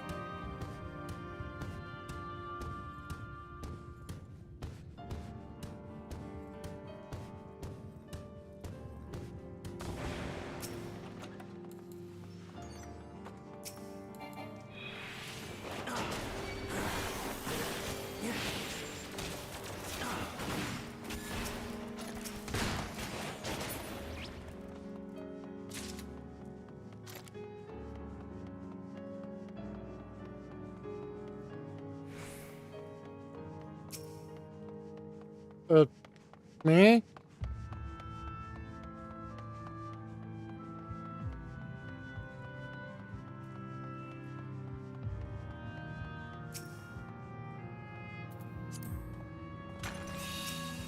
Ah.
So another one of the good things about doing this as machinist, other than the fact that I can, you know, move when I gotta, is that, got Peloton, which lets me, not run at sprint speed, not by any means, but gives me basically a free jog status when I'm out of combat. Welcome back.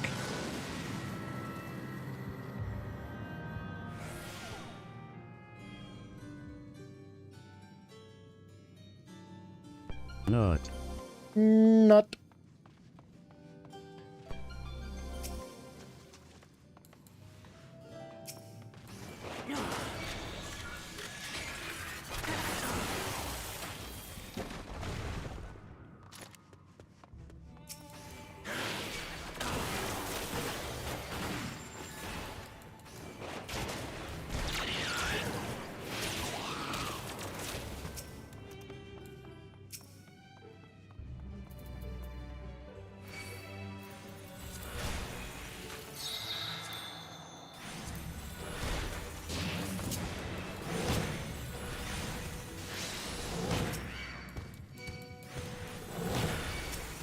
Oh, we have knockback penalty this floor. Shit, I didn't pay attention to that.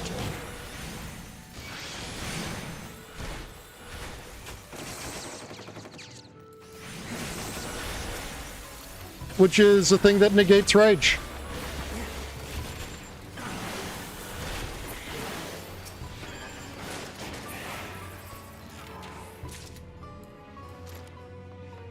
I mean, considering, you know, we have the... I did it because we had an extra rage. It's not a great loss.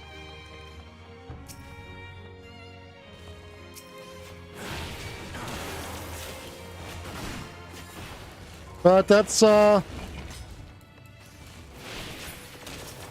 know, it's an important thing to check.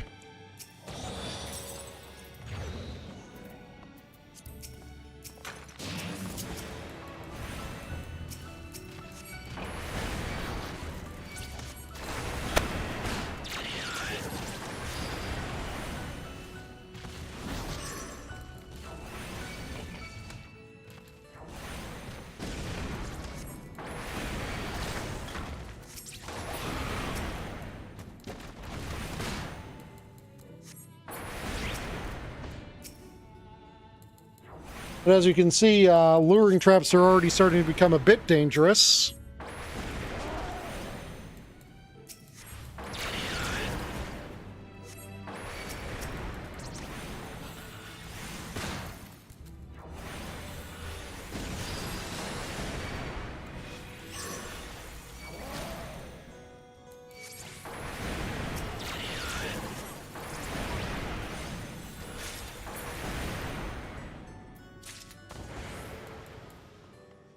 One of the big risks about transforming is you can't use potions.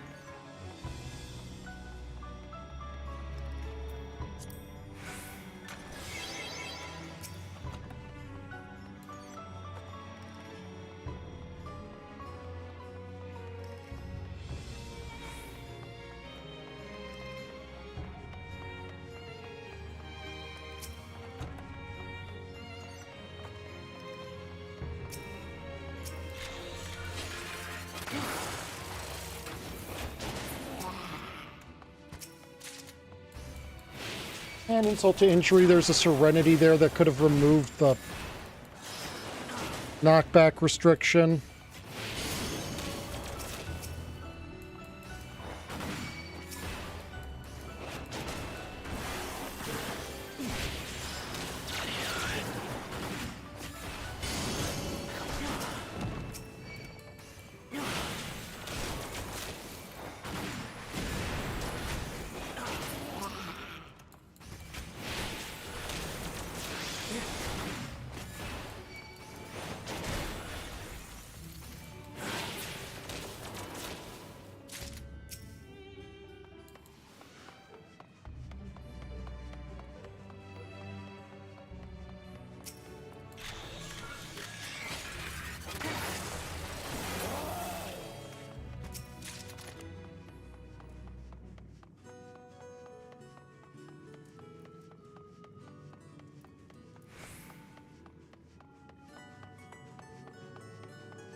We live in an utterly bizarre timeline.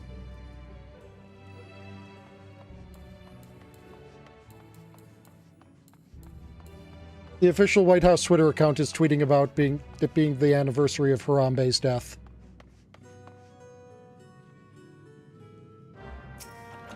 We live in a bizarre timeline.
Well, there was actually my game lagging for a few frames there.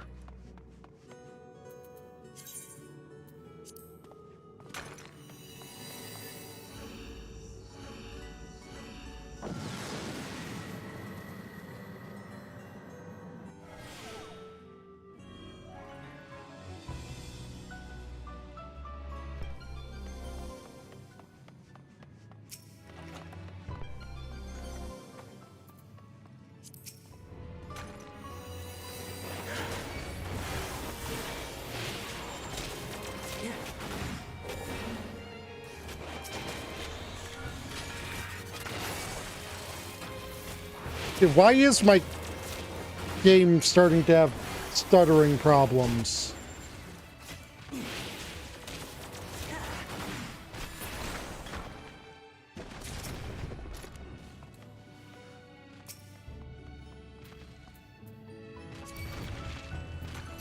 Aha! I saw you this time!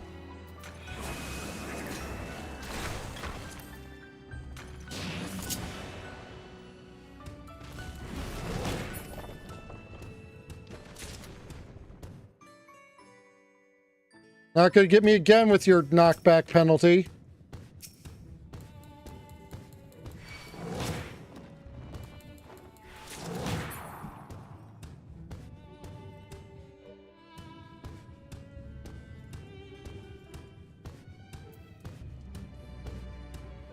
You can't be transformed into a frog while already a manticore or succubus.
Was that the first silver we've had blow up? I think that might be the first silver we've had blow up.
I can guarantee you that, despite what it may seem like me using an affluence and then immediately getting an affluence, and all of the other jokes that have been made about this being a scripted run, there is no way to pick a seed of a run in this, because that would be obscenely broken.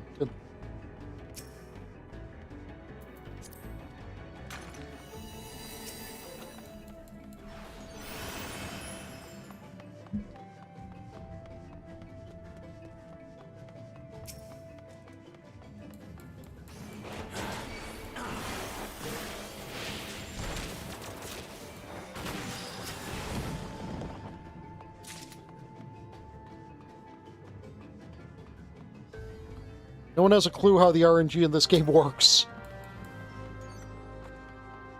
Other than against you.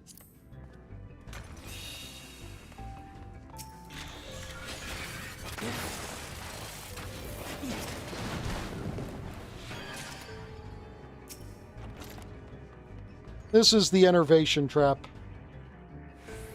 Yeah.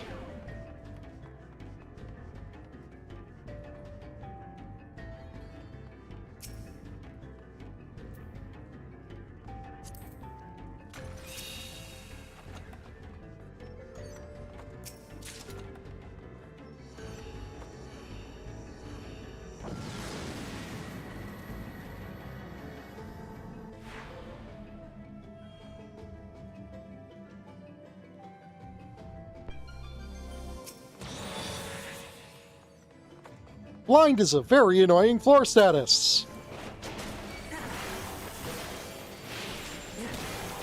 It just reduces your accuracy.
There we go. Free Serenity to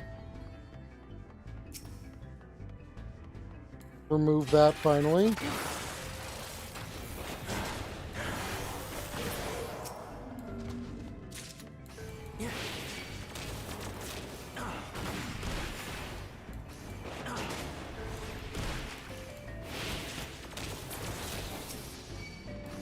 So here, I'm gonna go and show you what Pomander of Witching looks like.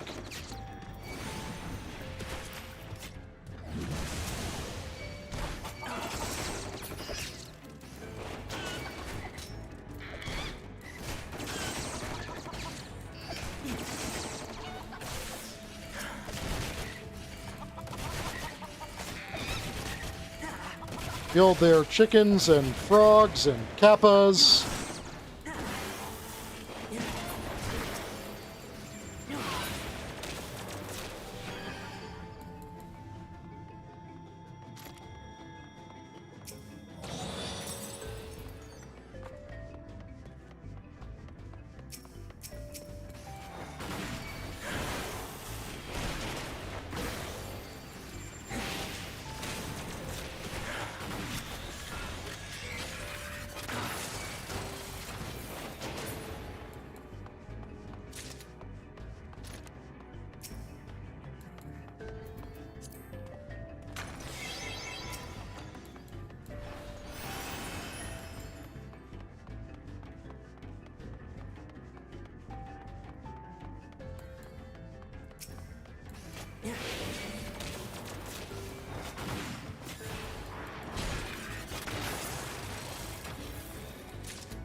Yeah, I've been floofed.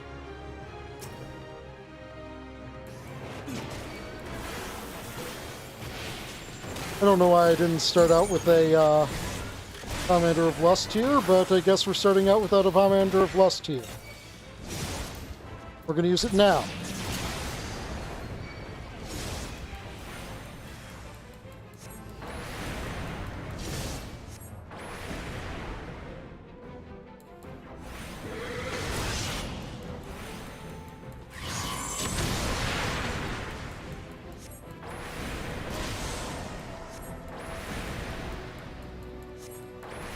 Actually, that might even be optimal, because that way you can do your opener.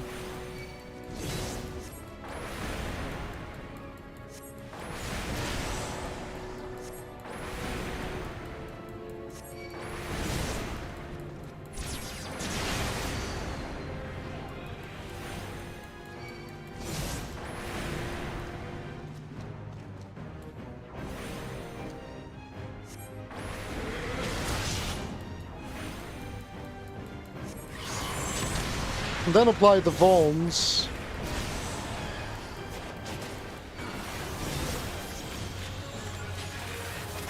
And then more or less go back into your opener.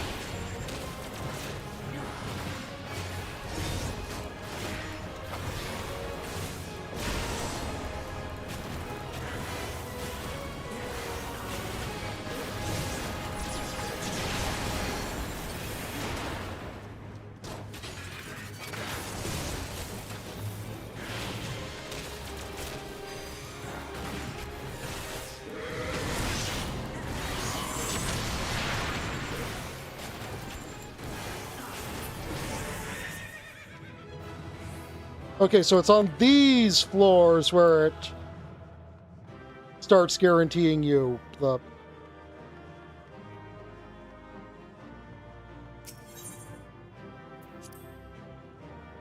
Oh? What was that?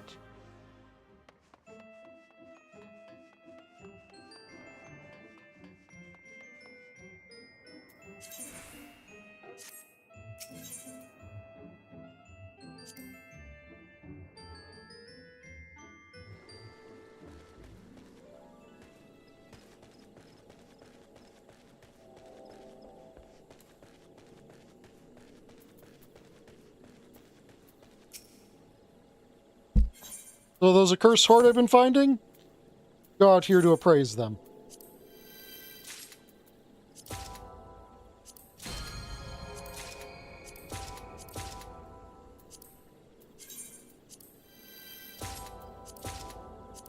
You get like glamour pieces and fireworks and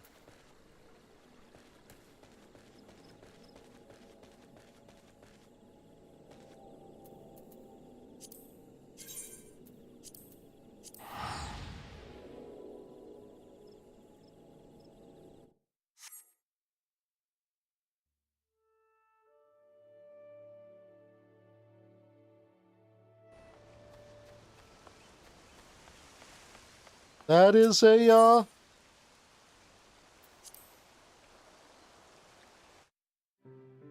valid idea.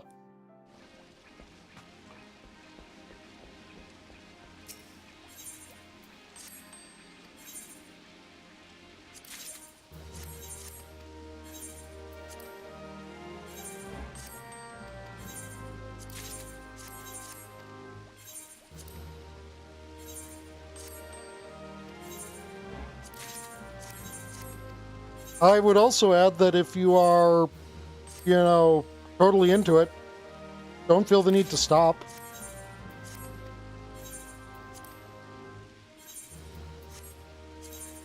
And one more loot crate. Metallic silver, that's not the worst.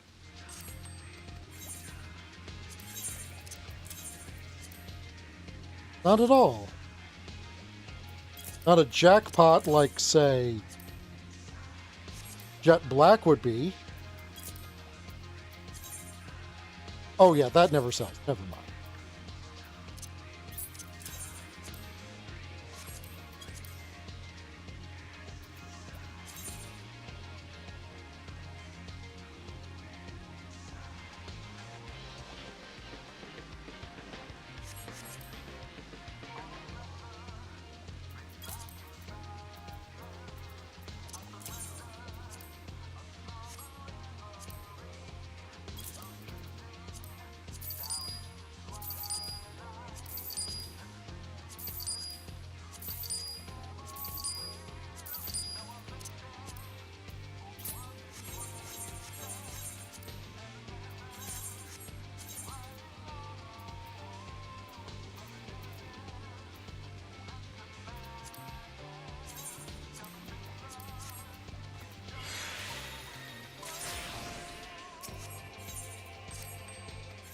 Yes.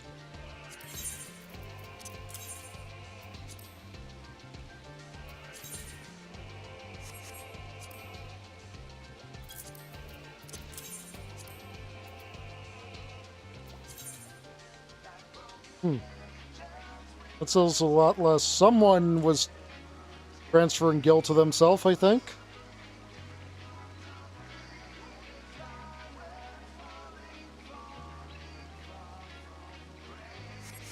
That doesn't sell often enough for me to be willing to play the market board game with that.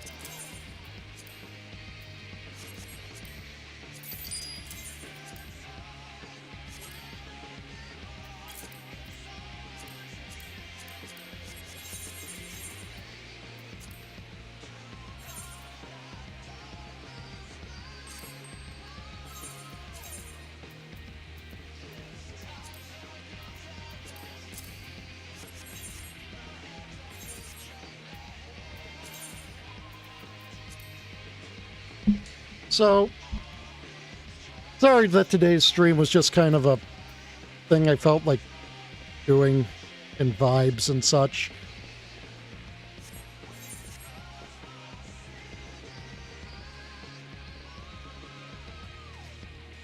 Maybe.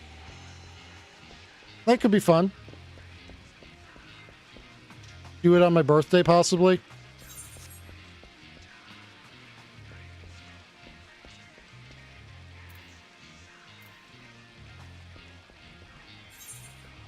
Anyways, that's going to be it for today.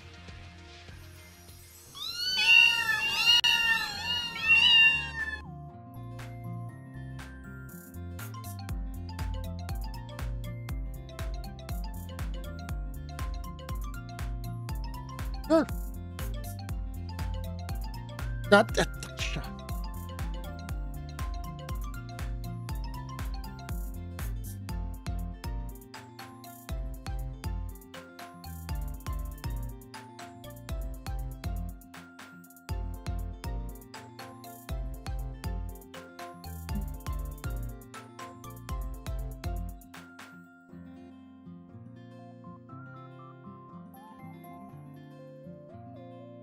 Stay cute, everyone.